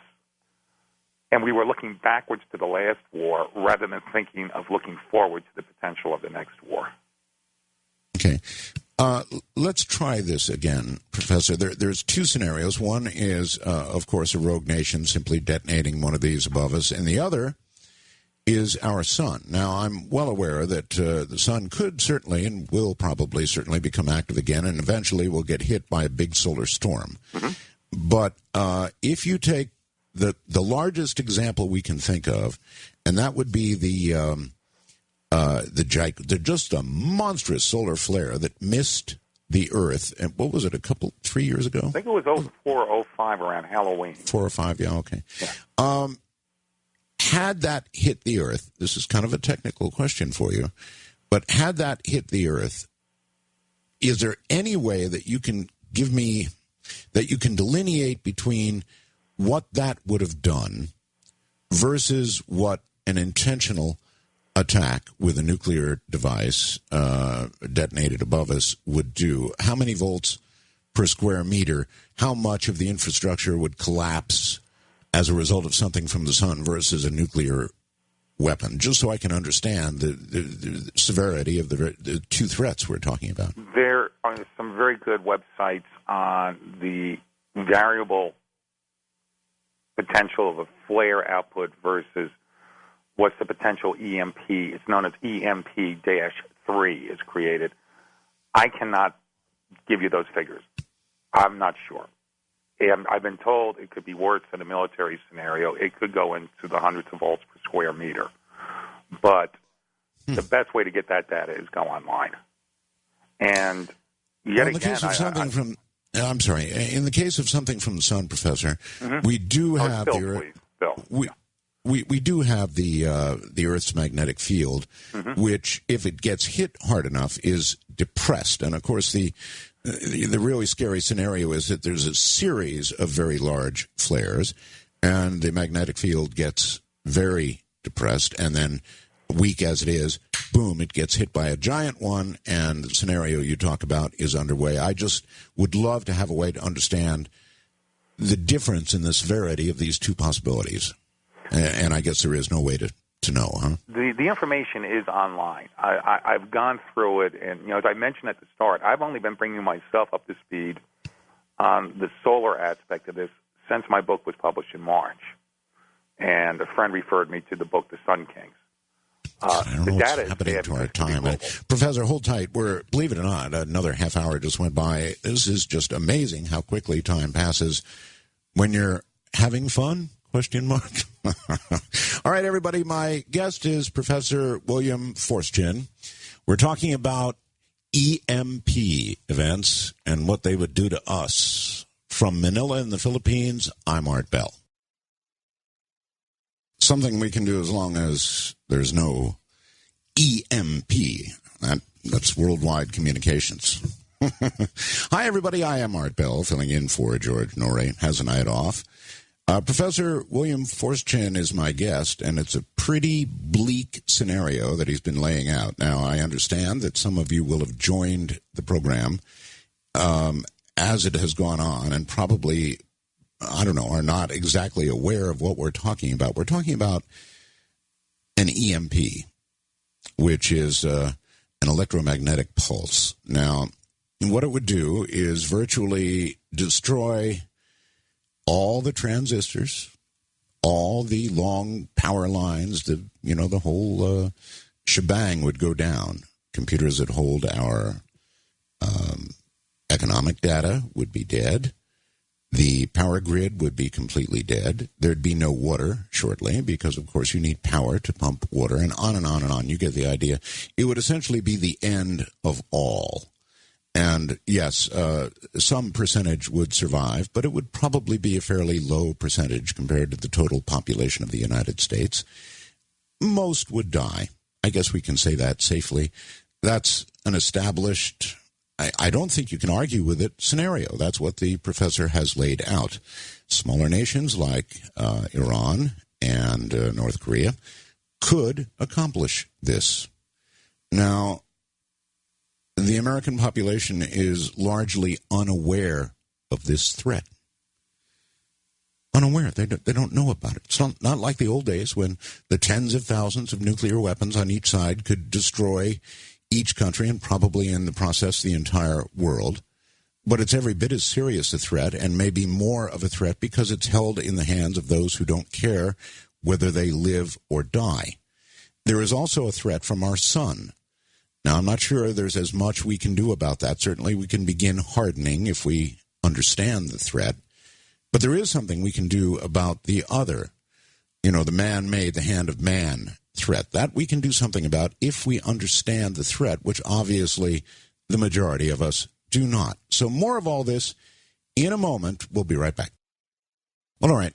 In the interest of backtracking for those who joined late, Donald in Las Vegas, Nevada asks, we're not getting concrete answers. Well, actually, we have been. But to go on, exactly, he says, how does an EMP disable the grid, my electronics, and beyond that, how can I harden my home, line the walls with copper mesh grounded to earth, or will having a big whole house surge protector work? Thanks, Don in Las Vegas. Professor? Great question. I'm referring people a lot to the Internet tonight. Look up Faraday cage, Faraday cage. Mm-hmm. Yes. There are numerous sites there that can explain to you how to build a very simple, for $10, $20, you can build a Faraday cage that you can throw some of your spare electronics into that would be well protected. The problem with commercial surge protectors as we have them now is the surge, say from a lightning bolt hitting nearby, comes at you like a wave. And those first microseconds when the surge starts to pick up, your $100 surge protector that you have hooked into your TV goes, uh-oh, and snaps it off before it can go through and blow your system. An EMP doesn't come like a wave. It comes like a wall. So it's already blown through your surge protection system before it detects it and shuts you offline. There are EMP surge protection systems, but they're rather expensive. The best answer to that gentleman is assume you're going to lose a lot, and beyond that, what's your computer, even if you had a survivable computer, what's it going to be communicating with when the grid itself is down? Mm-hmm. That takes us back to hardening. Hardening is building through our electrical supply system sufficient surge protections and relays and replacement parts that even if parts of the system are blown out, they can be replaced quickly and brought back online. All right, Professor, correct me if I'm wrong, but I thought that a nuclear detonation in the atmosphere would produce such a large EMP that it wouldn't matter whether you have a surge protector in front of your computer or not, because it would fry. Oh, yes, There'd be enough voltage to directly fry all the circuits in your computer. Certainly all the transistors would go, and that would be that. Or your TV or whatever. Am I wrong? You're absolutely right. In fact, I set in on some real experts, the PhD physicist types that were debating what happens to people with pacemakers. Funny. David in Ketchikan, Alaska is asking that. He says his wife has a pacemaker and a defibrillator, and of course she'd be instantly dead. Here's the debate. It depends, again, upon the voltage per square meter laydown, and it's a line-of-sight event. Let's say, fortunately, his wife is down in the basement, away from any nearby conductive system, doing whatever, and the EMP hits. Maybe she'll be okay, but there's no promise. If she's standing looking up at the sky at the moment it happens and she's in a direct line of sight, it could be a grim scenario. Well, Professor, it's my understanding, though, that these would be detonated at what sort of altitude? I've been told that the optimum altitude is classified, but it's somewhere between 200 to 300 miles. Directly above Kansas, could do a lay down across the entire continental United States. Yes, that was my point. So the line of sight from 200 or 300 miles up is obviously gigantic. I wouldn't want to live in Salina. That's people talk about Salina is just go straight up 200 odd miles or whatever, and you have a line of sight. And, of course, if you're directly underneath, you're going to get a stronger surge than you would, say, up in Maine. Yes, but it's going to cover, if it's line of sight, it's going to cover a hell of a lot of geography. So, I don't know. I think you've laid out your scenario very accurately. It's really scary. And the question is, what can we do about it? Well, not much. Let me ask about it, one other line of questioning here, and that is, Ronald Reagan, when he was our president, lobbied very, very hard to have some sort of a protective shield built for the United States so that if, detecting on launch, anything that would be launched, we would turn into dust before it gained much altitude at all. So what about that? What about some sort of great safety net? Oh, gosh. Now you've really hit onto the political sore point of this, and I'll be blunt. It's why I talk sometimes more about solar, because one of my first concerns is hardening the system. SDI, more commonly known as Star Wars, Strategic Defense Initiative, kicked in by Reagan in the early 80s, and you can remember it was met with a lot of derision. Oh, yes. And a lot of mockery, and it has been all across for the last 25 years. Now, those who understand the system know that against a full-scale Soviet launch, SDI is not a guarantee. Even if only 5% of the warheads get through, we're cooked. Right. But, and here is the big capitalized but, BUT. Against the launch from Iran or North Korea, where it's only 1 to 3 missiles, that is an entirely different scenario. And just 2 points here. In Poland, on September 17th, we announced we were pulling out. And also talk about a political gaffe. The day we announced it, by the way, was the day, the 70th anniversary of Poland being knifed in the back by the Soviet Union and invaded. That missile shield system in Poland could have protected the eastern United States from an Iranian launch going from east to west. One other example, when Korea did a series of launches back in the spring. We had a highly accurate radar system working on X-band that I was told can detect a baseball lofting out of a stadium from 2,000 miles away. We turned that radar system off because we didn't want to do something provocative while they were launching their missile. A radar system that could have given us accurate data as to the capability of the missile system. As to where their other launch splashed down, nobody's talking. So, yeah, it's frustrating. All right. Obviously, there's probably some information that's classified that I guess you don't know about, but I would imagine there is some level of SDI up there now that we don't talk about. What we would have, be yes, there is. We have a battery, and we have four interceptors based in Vandenberg, Air Force Base in California. We have a battery, I believe, of 20 based in Alaska that could be effective against a Korean launch. Also, your Aegis systems mounted shipboard can be effective in the early stage, the loft stage. You have your loft, your transition, and reentry. But let me add, there is no reentry on an EMP weapon. You have to nail it in the beginning or in the middle, not at the end. Launch phase. Yeah. We probably also have space-based stuff that we don't talk about. Wouldn't you imagine?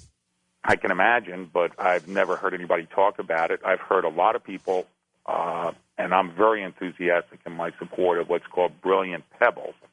Yes. There was the dumb pebble system of the 80s, which was kind of an interesting idea. Essentially, you launch a trash can full of pebbles in the direction of an incoming missile, and the kinetic energy of these pebbles spreading out would destroy it.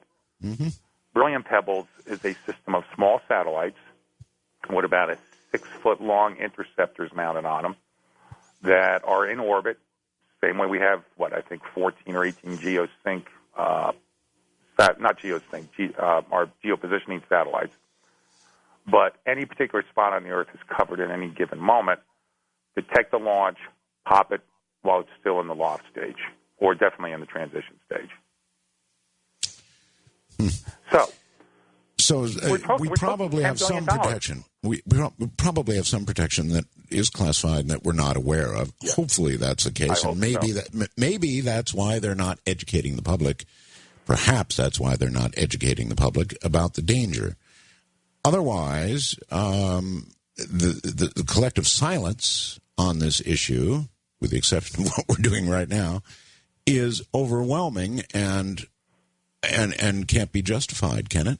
Well, let me present an absurdity.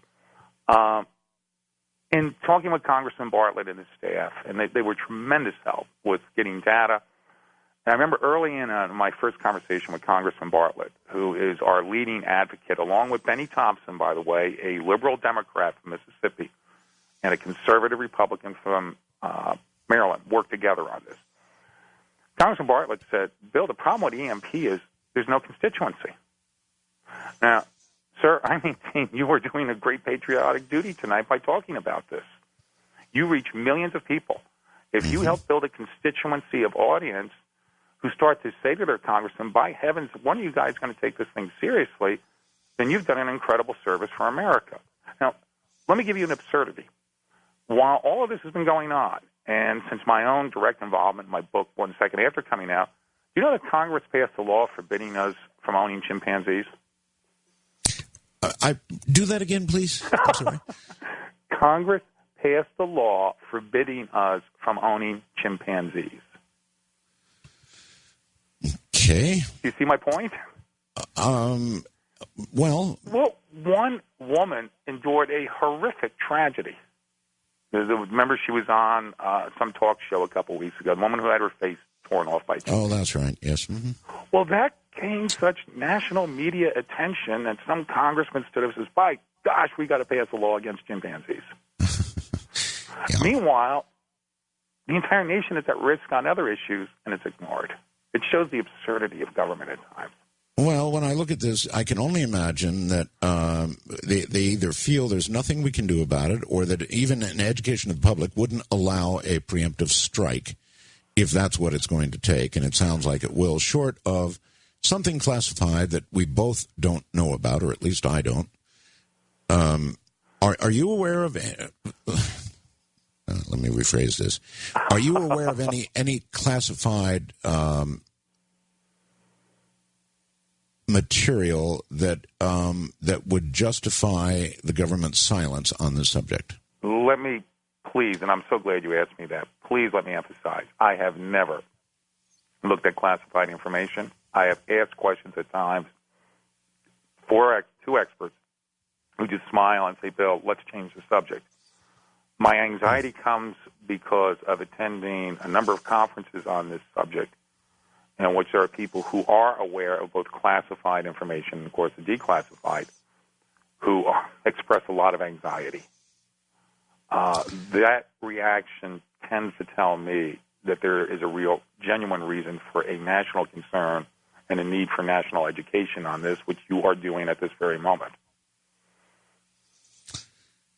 I'm not sure what, assuming that you had the cooperation of those people who listened tonight, and it scared the hell out of them, what would you suggest they do?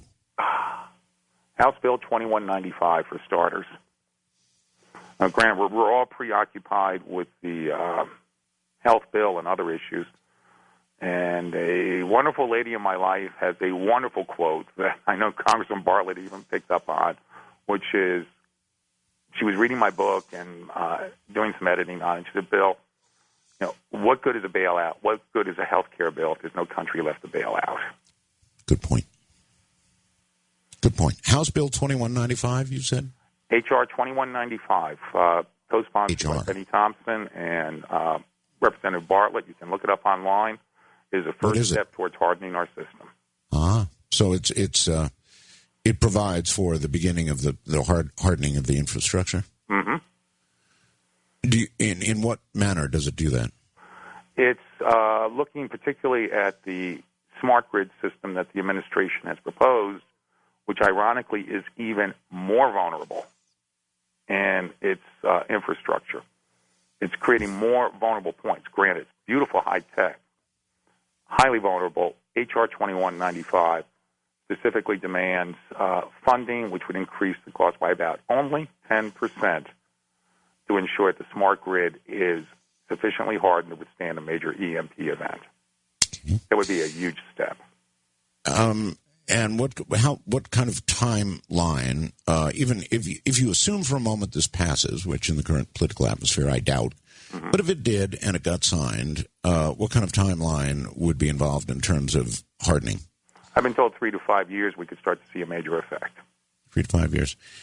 With regard to a possible attack by any one of these rogue nations of the sort you've laid out tonight, how soon might that occur?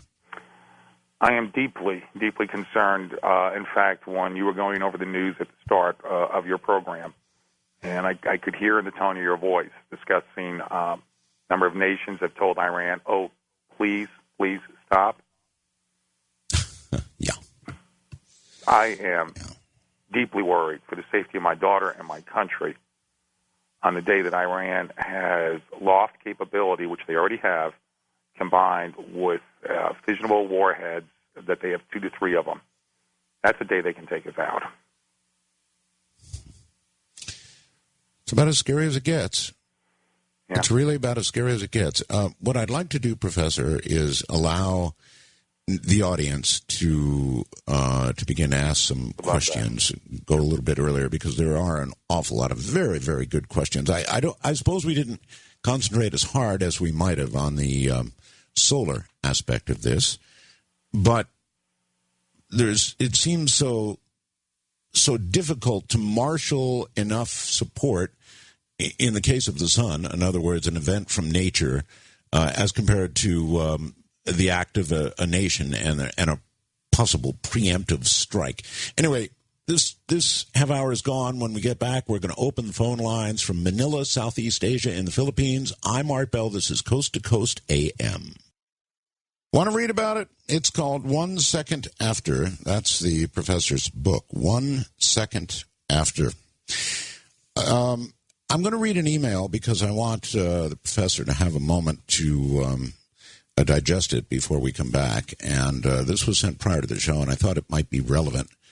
And I think it is. And I'm not going to name the person who sent it for obvious reasons. Art, I look forward to listening to your show tonight about EMP dangers to the grid. I've got to let you know that I worked at San Onofre Nuclear Generating Station, SONGS. That's an acronym for it. We had Chinese Communist Army engineers working on the most sensitive aspects of Unit 1's TMI 3 Mile Island upgrades. They worked on the SIS, Safety Injection System, that was the main safety of nukes. The sequencer drive controls a sequence, that is, and how and when the control rods are dropped into the reactor and interact with the scram breaker. The control room being converted to computer systems, which put the control room under threat by outside influences from anybody who breaks into substations and switch yards. The software was written in India, as well as much of the engineering being done offshore. I experienced all this firsthand. Power plants, switch yards, and substations talk to each other by way of the transmission lines. The large basket-like contraptions hanging off the lines at the station's deadheads are wave traps where the messages are culled off the transmission lines and deciphered at the control room so that the power plant can adjust the power factor and adjust for leading and lagging VARs, that would be volt, amps, reactants, for their customers. This is their Achilles heel. When the enemy is designing everything in your power industry, you could actually say the enemy is in the wire. At first, I thought the reactors were at risk. But I later understood that to destroy this nation, all you had to do was destroy the substations by controlling the switch yards and shunting out power stations and keeping the overcurrent relays on to overload and burn out expensive equipment that no longer is staged at power company laydown yards or even made in this country. You can't even get nuclear power plant motors rebuilt in this country anymore. If this stuff is burned up, it cannot be replaced in a month.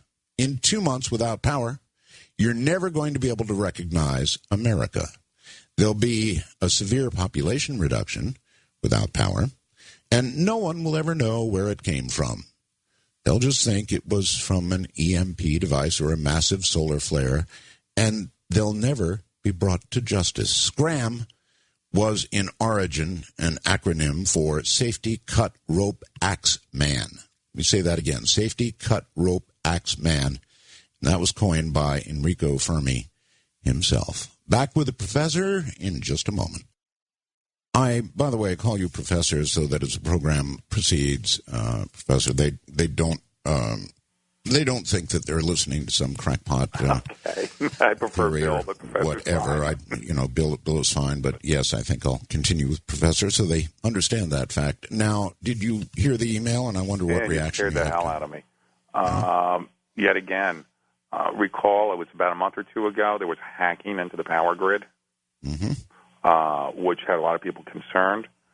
There's reports that when Russia went in on Georgia last year, it was preceded by a hacking into their power grid and their communications grid. It's also believed that the Russians did a training exercise of hacking into Estonia's communications and power grid. It is now a standard operating procedure for war fighting. Okay. There have been a number of movies on the subject, and just before we go to the phones here, and they're all lit up, wanted to ask you how realistic, War of the Worlds, for example, that was an EMP. Hated it. Really? I mean, the cars stopped, except our hero's car, which, got worked on quickly. And change the solenoid. Yeah. Friends are embarrassed. Girlfriend, daughter, friends are embarrassed to go to a movie with me because being a historian and such, I can make some very loud comments in the theater. And when his car, he said, change the solenoid, I did make a scatological comment. Bill Nye, the science guy, who's a really great guy, he actually did a little 15-minute piece for Stratcom, the old Strategic Air Command, and it's called How Hollywood Gets EMP Wrong. And, I'm glad you asked that question because you helped me hit a nail on the head that I think I've been missing. Part of the problem with EMP is people see it in the movies all the time. It's like Ocean's 11. Oh, well, EMP Las Vegas for 30 seconds, and then the power comes back on. Mm-hmm. The one with John Travolta where he snags a couple of weapons. Oh, don't worry, I'll turn the ignition off on the car. The EMP won't bother it. Hollywood keeps getting it wrong, and people believe it. I know.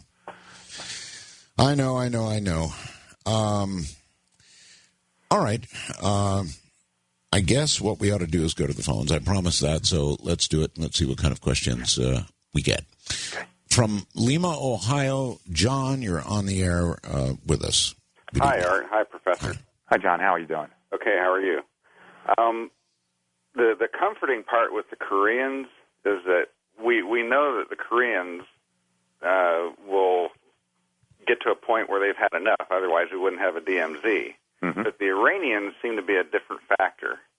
So I'm not sure how versed you are as far as Muslim theology. But my thought goes to, what if we were to destroy the well where this Mahdi is supposed to originate from? Do you think that would have an effect? I think it would have a very violent effect if we did that as a preemptive. Mm-hmm. Though maybe conveying the well will disappear could be one aspect of it. And yeah, you're right. Shiite Twelvers are one particular sect within the Muslim movement, the religion, and it's one of the most radical and one of the most dangerous. Mm-hmm. And the idea about creating the end times, so this hidden Iman from, I think it's the 8th century, emerges from the world and emerges back into the world, that's a terrifying thought. And yeah, you hit a good point, threaten the well. But I think the reaction would be rather violent. Yeah. As far as vacuum tubes, would vacuum tubes help within a circuit, or would the rest of the circuit be affected? If I was going to have anything, and I believe Mr. Bell would agree, I'd like to have an old-fashioned vacuum tube radio somewhere that I could rely on. Okay, thank you. That's assuming that any of the broadcasters were left to broadcast. Mm-hmm. So, yes, perhaps a vacuum and old glow-in-the-dark radios, what we call them, might work, depending on the level of EMP, I suppose. I mean, diodes can still burn out, and other sensitive parts of a radio can go, so I don't know. You've laid out such a scary scenario, Professor, that unless we have classified stuff that I'm unaware of, and you obviously are unaware of as well, the only protection is education and then action, and there's not going to be any action, and certainly no preemptive action until there's education, right? You got it exactly. That's why I'm awed that you're devoting your program to this tonight. If but 1% of the audience reacts, conveys to Congress how they feel about this, that starts building a constituency, so that rather than passing idiot bills about banning chimpanzees, we start talking about how do we realistically deal with EMP as a military threat, how do we build a defense policy to respond to that, how do we prepare our infrastructure, and how do we prepare personally within our communities. Okay. David, in Mesa, Arizona, you're on the air with Art Bell and Professor Forteschen. Hi. Good morning, Art Bell and Professor. I'm a long-time listener. I first listened to you when you and Richard C. Hoagland discussed the weather control in Alaska, if you remember that. Well, we discussed HARP. Now, whether HARP actually accomplishes weather control is another question, but proceed. Now, the next thing is why does everybody keep talking so negative when the fact remains that only once did you ever hear we have the cobalt bomb, which is supposedly 1,000 times more destructive than the hydrogen bomb when President Truman was in office, and they never exploded one because they were afraid that it might destroy the earth. And anybody that thinks that what you were talking about, both of you, all night long today, that if Korea or any other country, including Iran, were to launch a nuclear bomb towards the United States, and we thought it might destroy 90% of the population, that we would not retaliate with a cobalt bomb. Well, again, I'm sure we would retaliate with everything that would be needed to destroy utterly the nation that did this to us, but at that point, it would be somewhat academic since an EMP series of weapons above the U.S. would end the United States, Professor? Yeah, well, I dedicated my book to two people. I dedicated to my father, who taught me about my country and patriotism, I dedicate it to my daughter, that she grows up in a world that's safe. Retaliation after the event, in which a world in which my daughter is going to die, is not very comforting. I want to make sure it doesn't happen in the first place. And part of that is the gentleman conveyed a very firm foreign policy statement. Don't even think about crossing the line.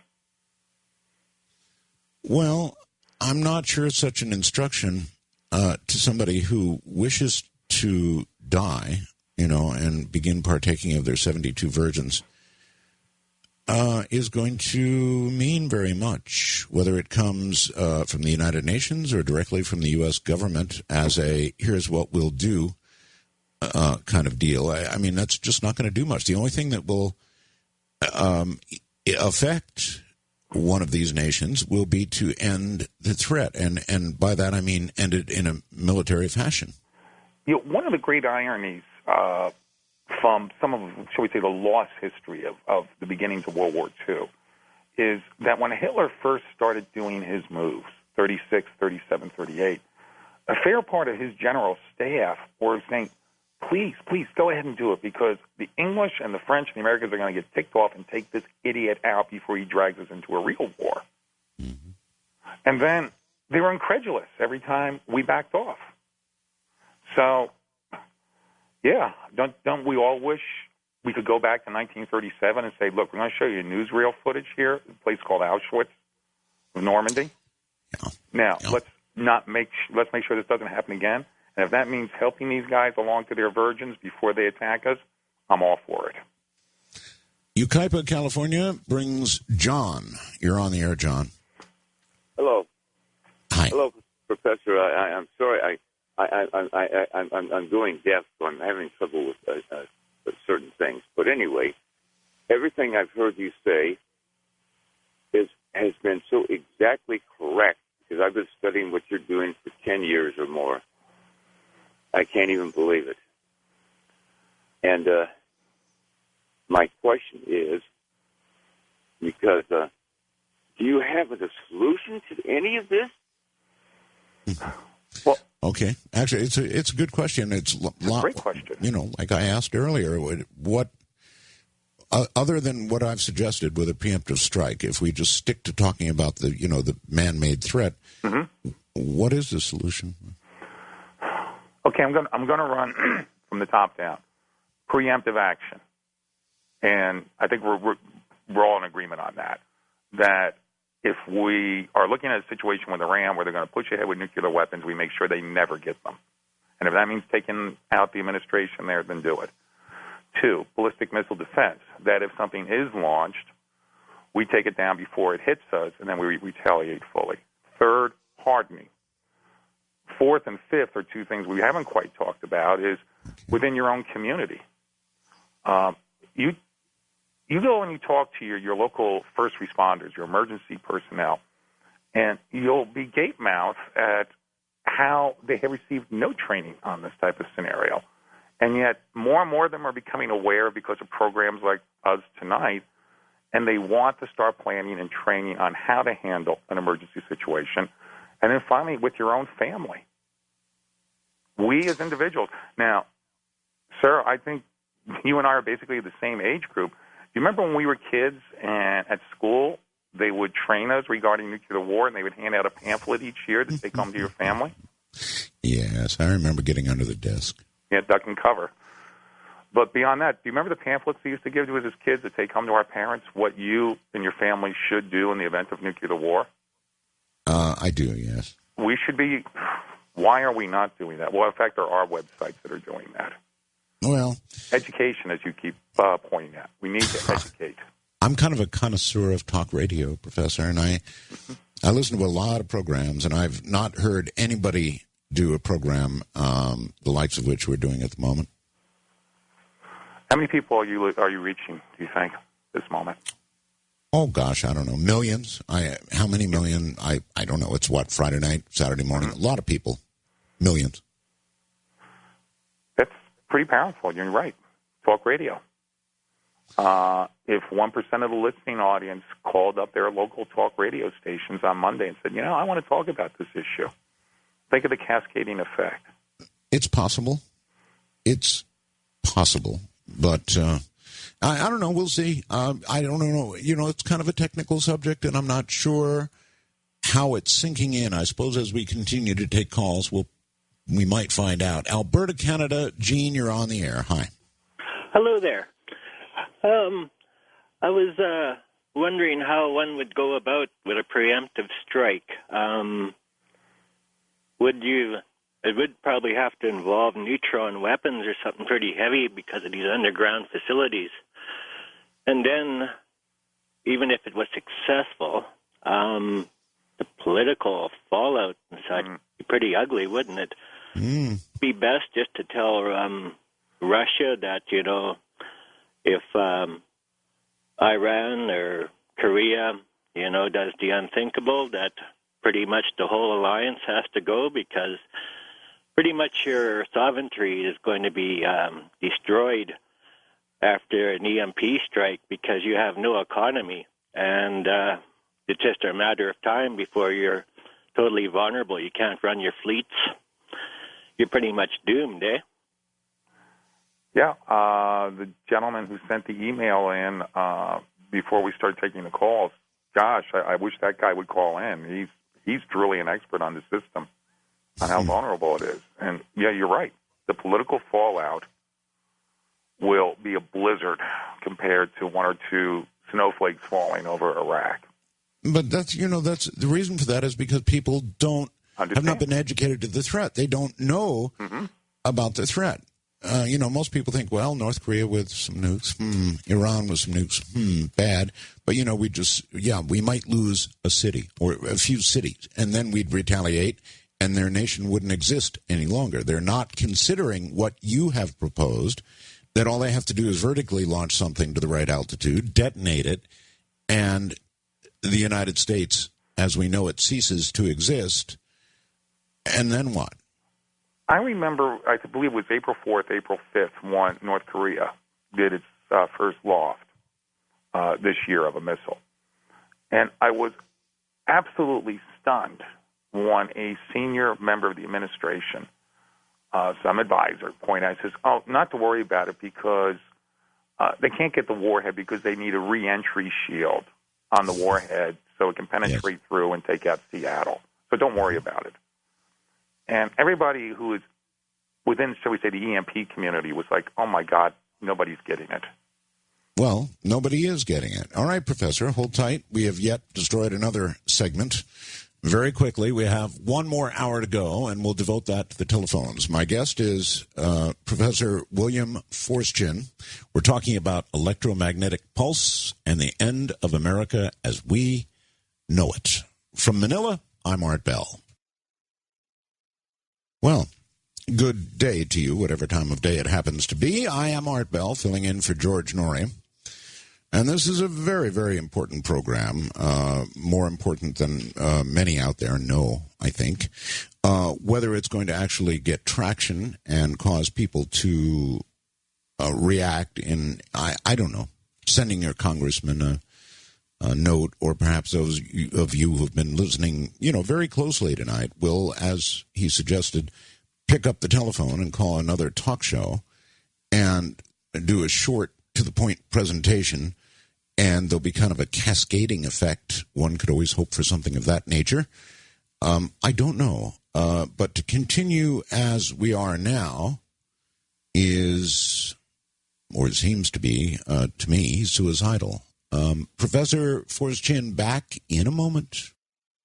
Professor, just out of curiosity, this is yet another got you. We live with so many. We're in the age of nature getting us with H1N1, biological constructions going on in dark little labs that could end the world, little bugs that could end the world. So how do you impress on people the truly serious, real-time, right-now threat coming from a group of people who just don't care about their own lives? Their goal is to end the world as we know it. How do you impress on people the severity of the threat? History. Yeah. Just spend a couple of hours and let's do this. Put into your head, imagine you're a Jew. And then go back and look at what you could see online, on YouTube or whatever, film footage of Auschwitz, of Buchenwald, of Treblinka. And then go look back 5 or 10 years earlier, where there were so many people saying, oh, it will never happen. Oh, the the Nazis are a bit crazy, but they'll never go that far. Well, we know history taught us. They did. And then now we actually have a regime in this world who laughs at the Holocaust, who says it never happened. Mm-hmm. But then in the next step, will then turn around and say, but if we can do it to the Jews again, we will do it. History should teach us. Now, I don't necessarily buy the line that, I'm a historian. I've been in this business 30 years. And, we are doomed to keep repeating things. But by golly, there should be some things that should connect to us. And EMP is a Holocaust beyond our imagining. All right, back to the phones. Let's go to Louisiana and Cornelius. You're on the air. Hey, Art, God bless you and the professor. I hope you all had a happy and blessed Thanksgiving. And Gina, your call screener, and all the coast-to-coast listeners. I had a question, and I'm glad you mentioned that about Israel, because I had told Gina, I said, I believe the Israelis will attack the Iranians, and that will solve our problem as far as the EMP. So that was my comment, and God bless y'all all. Well, God bless you, and God thank you for the call. Sir. And you think the Israelis will do... Lately, anytime there's a problem, Professor, we've told the Israelis, lay low, we will handle it. Right? Yeah, you hear my sarcastic, Wasn't there a member of the administration just a couple months back that said the Israelis attempted to launch an attack on Iran, we would shoot the Israelis down? Something like that, yeah. Yeah. They... Again, the Jewish analogy, but it strikes home to me in a very personal sense in that my beloved mentor is a Jew who survived World War II. The man who became very much my father figure, teaching me to be a historian, he fought. He managed to get out, and he wound up in the British Army. And most of his family died in that. The people of Israel understand that they are on the razor's edge. They see it every day. Mm-hmm. But even Israel, in recent years, Israel at one point was very, very proactive in terms of, preemption, that sort of thing. But in recent years, hate to say it, you might not agree with it, but Israel has started their own brand of political correctness as compared to what they were some years ago. Synchronicity, sir, because I was about to say the words political correctness is destroying Israel. All right. From Wichita, Kansas comes Michael. You're on the air, Michael. Hello, Art and Professor. First of all, a little ray of hope, maybe. There are several what used to be termed survivalist-type sites or blogs. Prefer to call themselves preparedness types now. But these are civilians. And the subject of EMP is being discussed, and also how to countermeasures that people can take, such as putting radios or hand gear in tuna boxes or Faraday cages.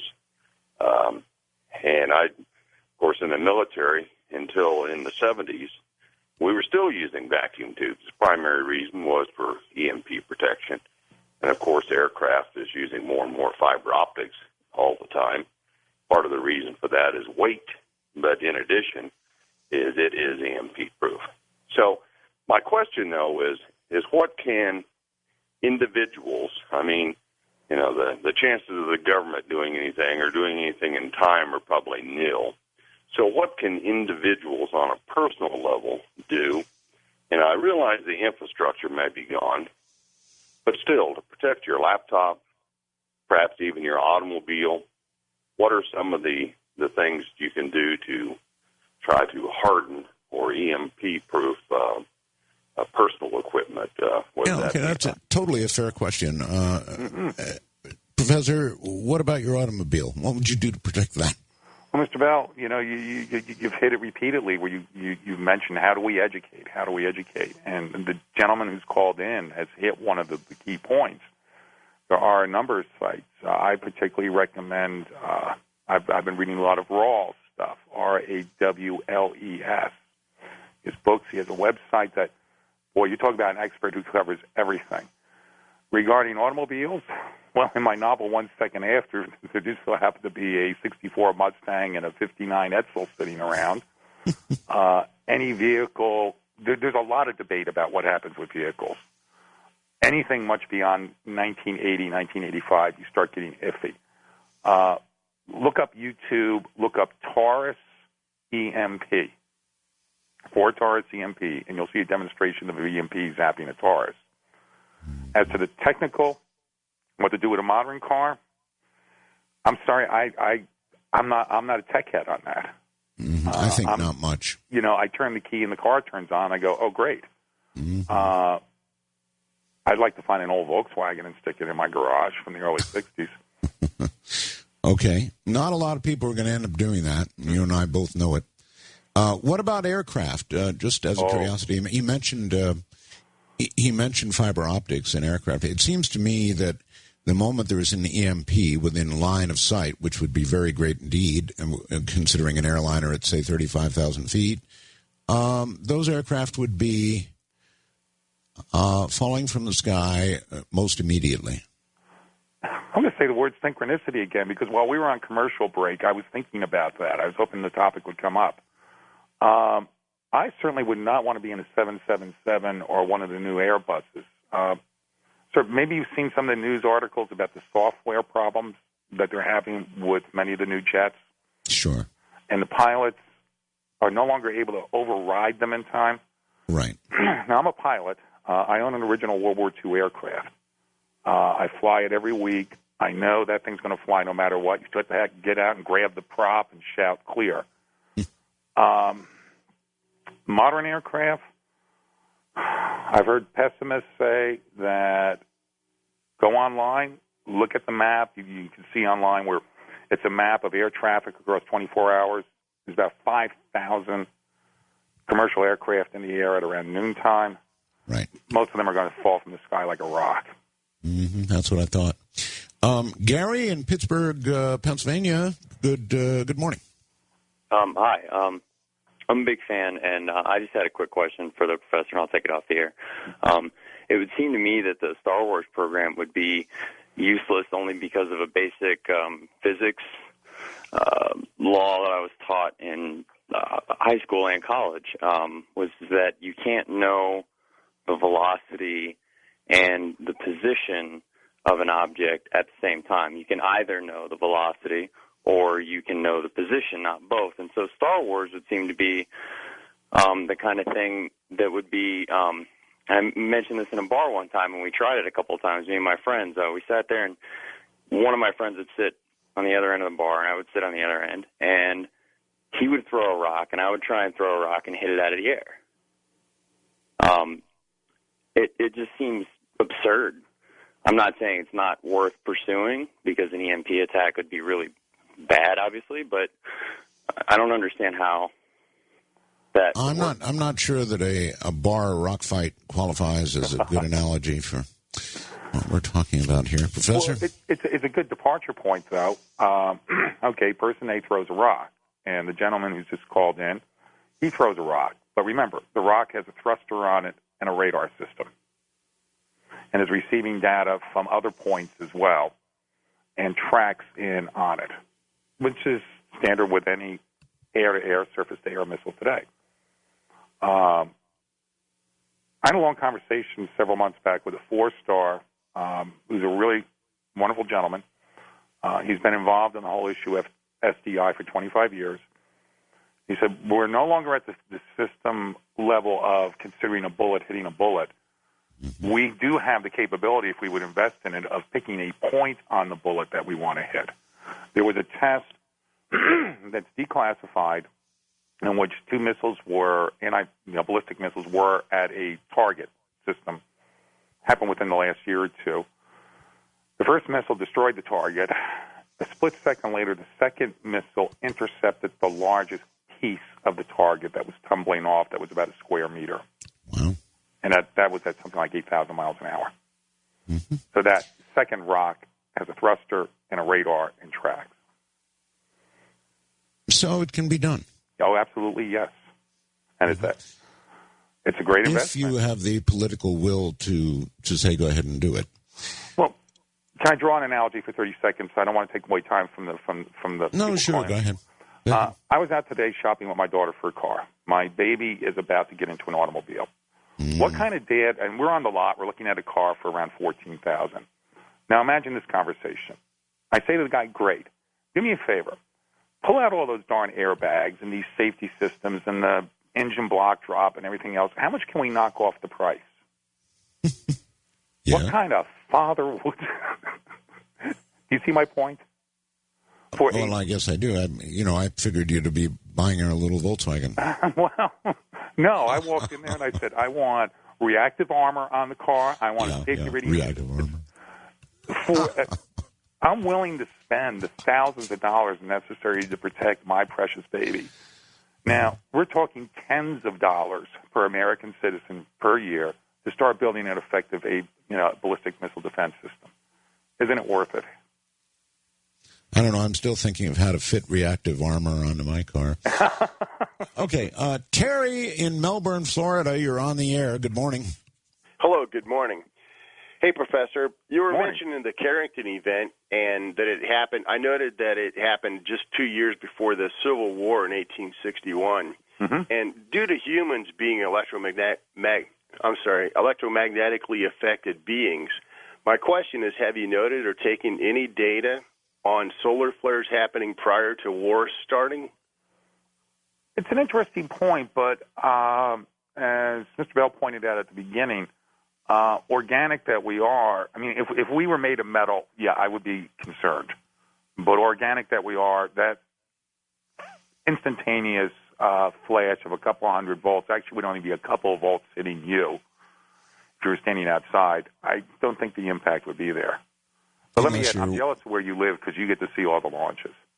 Oh, yeah, it's great. I love it. Unless you're wearing a pacemaker. Yeah. All right, okay. thank you. Yep, you're very welcome, and have a good morning. To New Jersey, all the way to New Jersey. Morty, you're on the air with Professor Forteschen and Art Bell. Good morning, Art. Fascinating program this morning, and it's always great to hear your voice, Art. Good morning, Professor. Good morning, sir. Two very quick points, gentlemen. Number one, just as a matter of information, in the year 1895, a series of solar flares completely wiped out the telegraph in the entire country, and at the time, that was considered to be quite an emergency.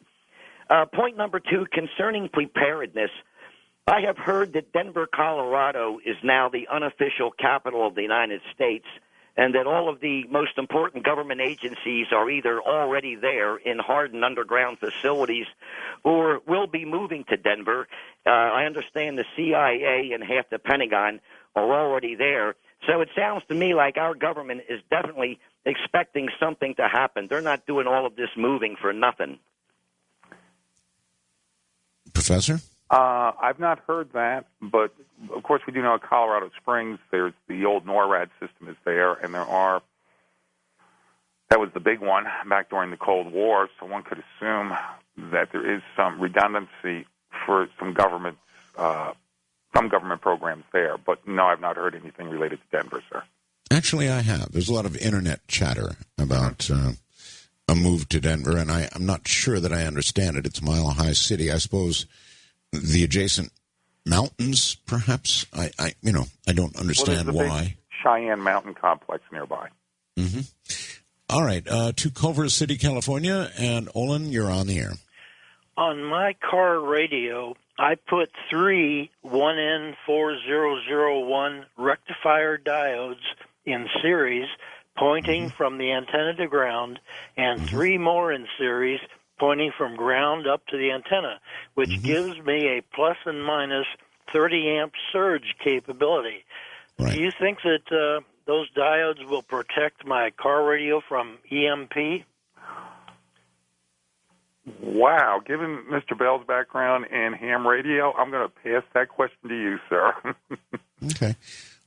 It's going to protect your car radio from, for example, a lightning strike or something of a lesser magnitude than a full EMP event produced by a nuclear weapon.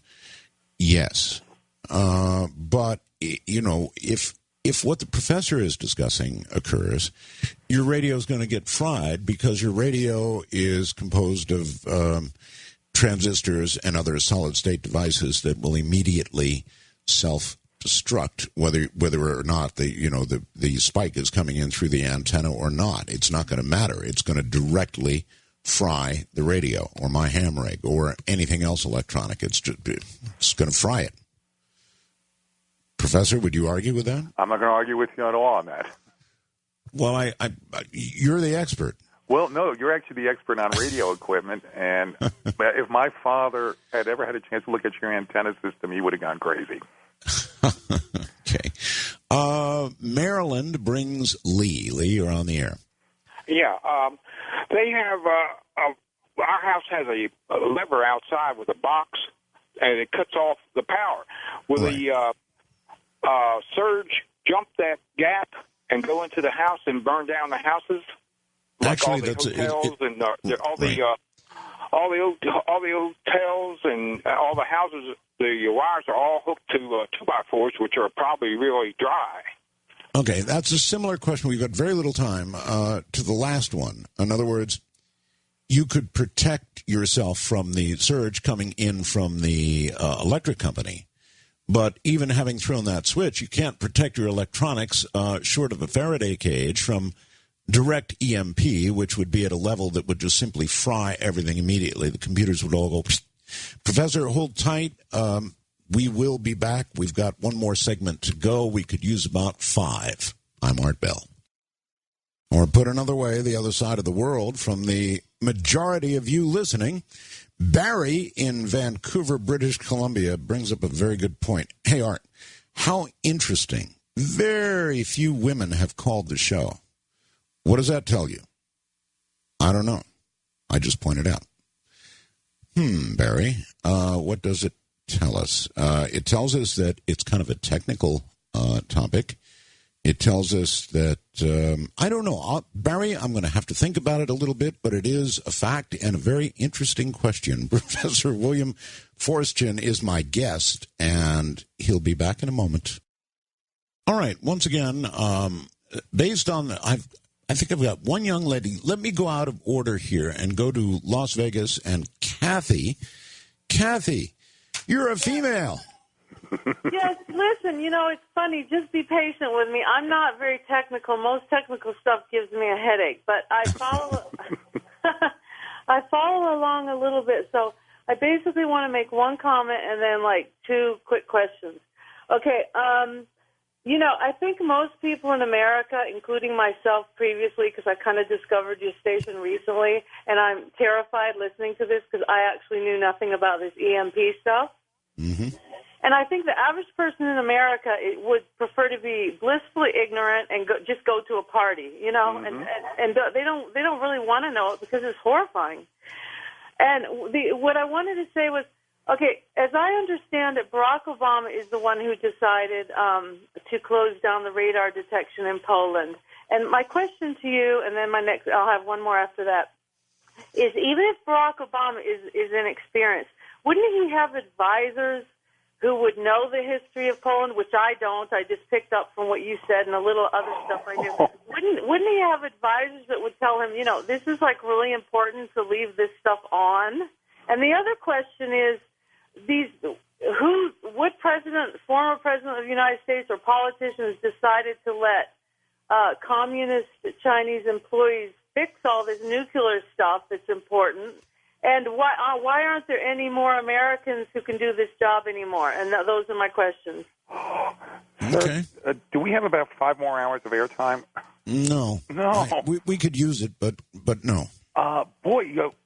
The day that was announced, September 17th, maybe because I'm a historian, the moment I heard it, I was like, Isn't there at least one person in the White House who says that, Mr. President, why don't you do the announcement 2 days later because this is the 70th anniversary of the day Poland was knifed in the back by the Soviet Union? Right. And by not putting the ABM system in there, we're essentially telling the Poles we'll throw you back to the wolves again? Mm-hmm.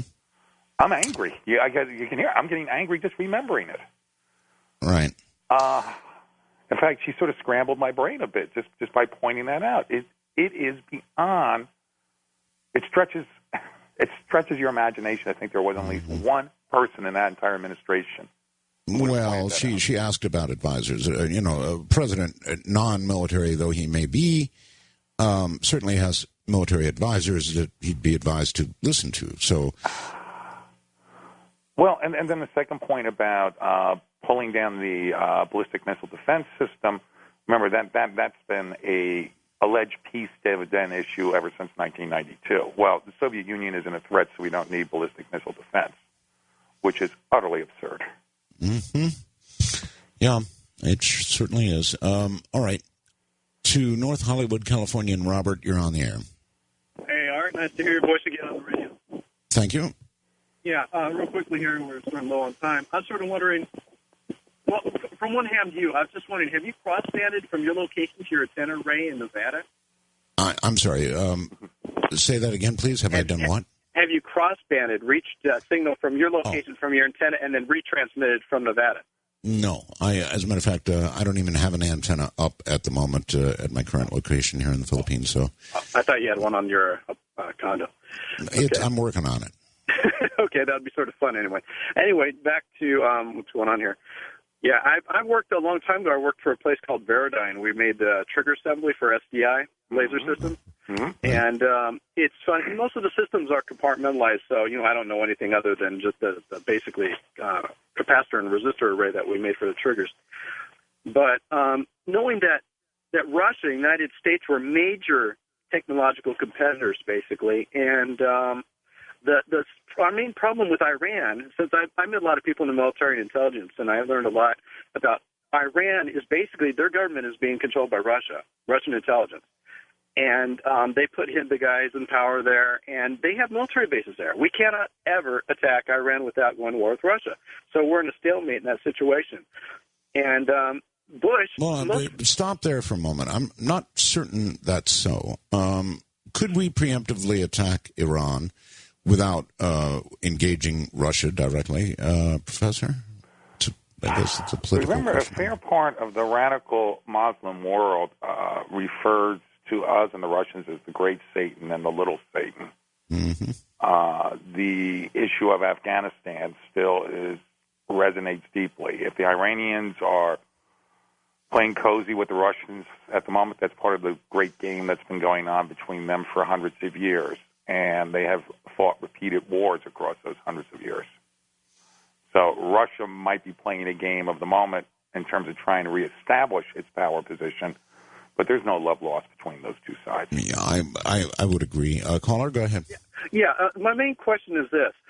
William Jefferson Clinton, President Clinton, and Bush both agreed on this one thing, and Clinton said this fairly clearly, and I want your opinion on this. He said that we would absorb a first strike on any country with a weapon of mass destruction. Now, I know the answer to this. I don't want to say on the air, but I just wonder what your opinion is and what you've heard about this, us absorbing our first strike.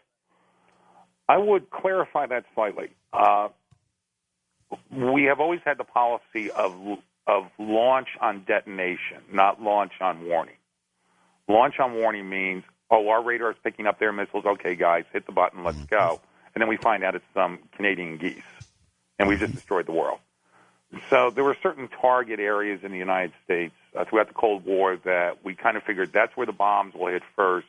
It will give us at least a couple more minutes to launch out of our facilities in the Dakotas. So I think that's more the point we're looking at here. We'll take the very first hit, but the difference now is with EMP, we're not talking about the detonation of hundreds of weapons. We're talking about 1 to 3 weapons, which is it's an asymmetrical first strike, something entirely new. Right. And for those of you that didn't have an opportunity to hear the whole show, go to the web and listen to the the first couple hours so that you're grounded on this very, very important topic. Austin, Texas. Jeff, you're on the air. Yes, sir. Professor, I had a quick question in regards to maybe a new twist on the subject. But Professor Hagee, or Pastor Hagee, out here in Texas, has a ministry, Christian ministry, and he's been discussing EMPs and talking about his great love for Israel and, protection for Israel and EMP threat to our country from Mahmoud Ahmadinejad, or whatever his name is. And, this has been in our circles, this has been quite clear for years. I wanted to hear your comment. American foreign policy for many, many years was that a weapon of mass destruction impacting on Israel would be construed as an act of the use of mass weapon destruction against us. The current administration apparently has backed off from that position. But if ever there is a nation or a people on the first face of the earth that know what mass destruction is, it's Israel. They will never accept a first strike. Never. All right. All the way to, I think, where you are there in North Carolina. Stan, you're on the air. Yes, Art, Professor. Great show. A little background. When I was in the service, I worked for an agency, now defunct, Army Security Agency. I had read initially about the EMP that affected Hawaii during the late 50s. Mm-hmm. My question, though, is that people are talking about ICBMs. What happens if somebody wants to load a battlefield-type missile on freighters and park them off the coasts, east-west, in the Gulf of Mexico? That's going to be very little response time with any ballistic missile system. No response time, and as Mr. Bell just pointed out a little while ago, we actually talked about that extensively at the very beginning of the show. Oh. Okay, thank you. Yeah, but thank you, sir.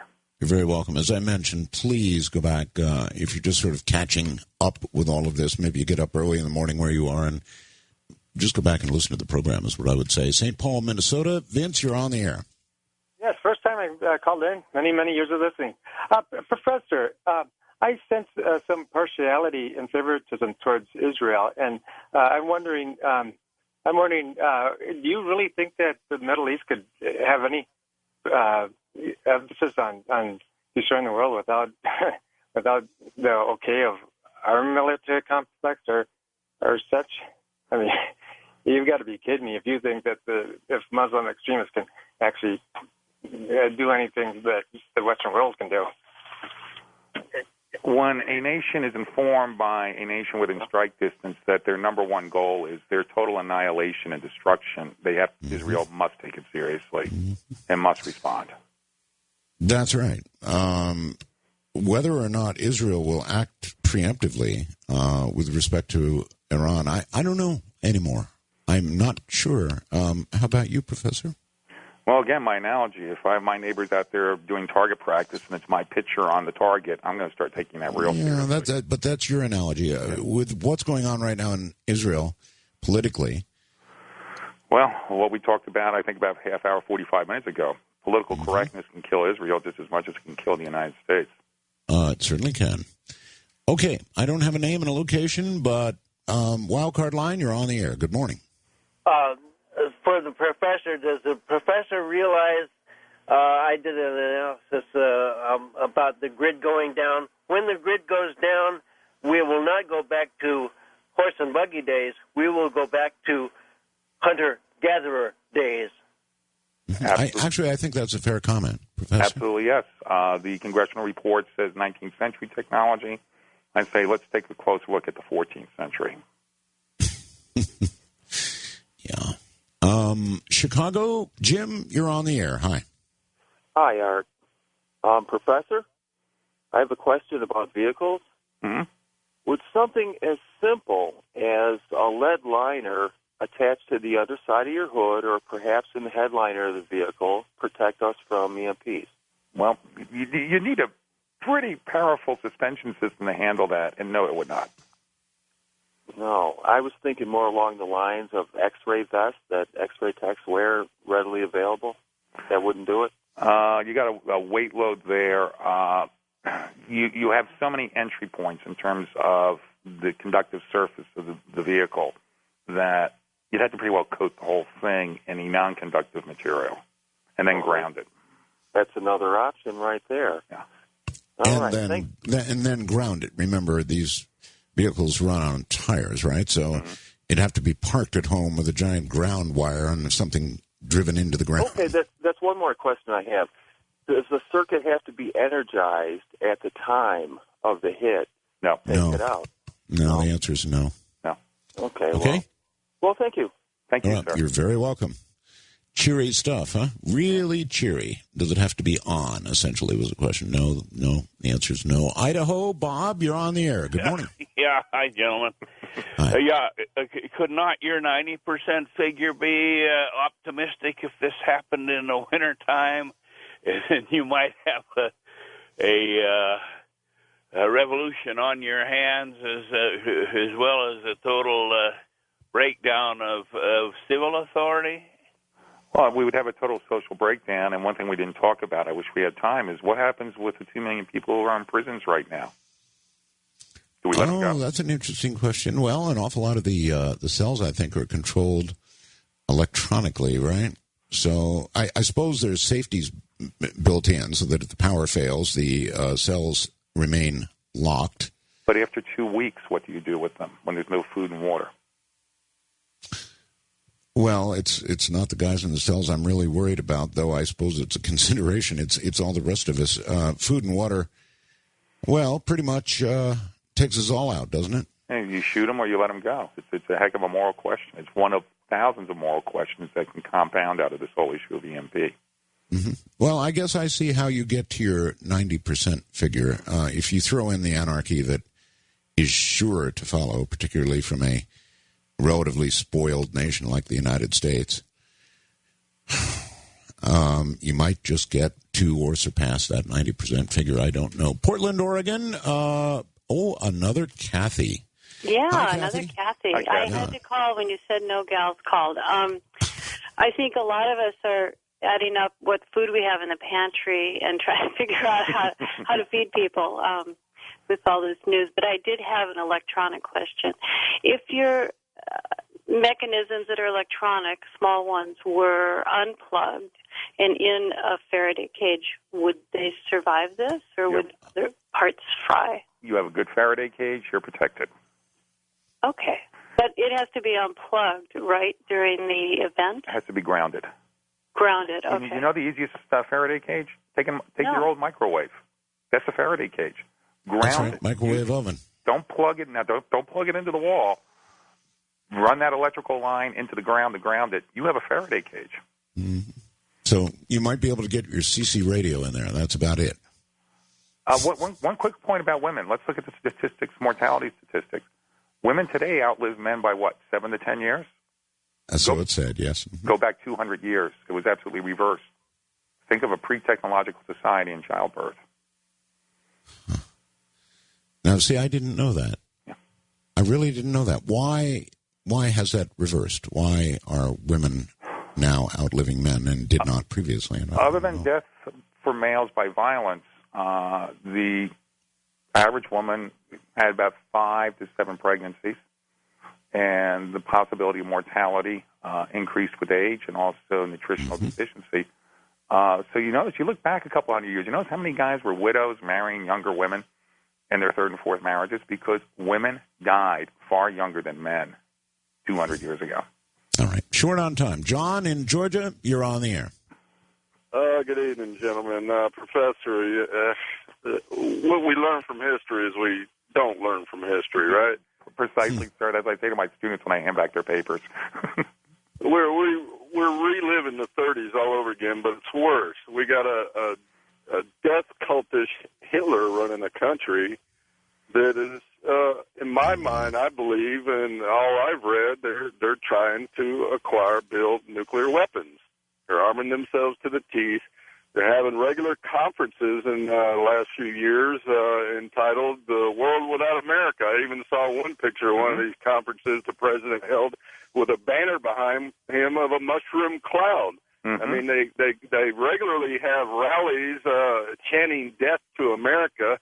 They committed numerous acts of war against us, killing our troops, our men and women, maiming them, killing them in Iraq. Those are acts of war. Now, if I was in charge, I would take out their leadership.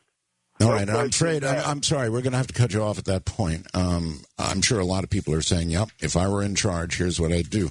Professor, it has been a pleasure having you on the air. I've listened to you for years, and it's an honor to finally be able to talk with you.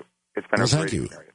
Your book is 1 Second After, and it's been out how long now? It's been out since March. It's a bestseller, and also through the website 1secondafter.com, you can link into some of the tech sites that we talked about tonight as well. Professor, thank you for being here. I'm sure we'll do it again. Take care, my friend. We are out of time. That's it. I want to remind everybody, you can reach me by email. I'm Art Bell at mindspring.com, ARTBELL at mindspring, MINDSPRING.com. And given the opportunity, I'll be back again. You never know when. From Manila in the Philippines, I am Art Bell. Good night.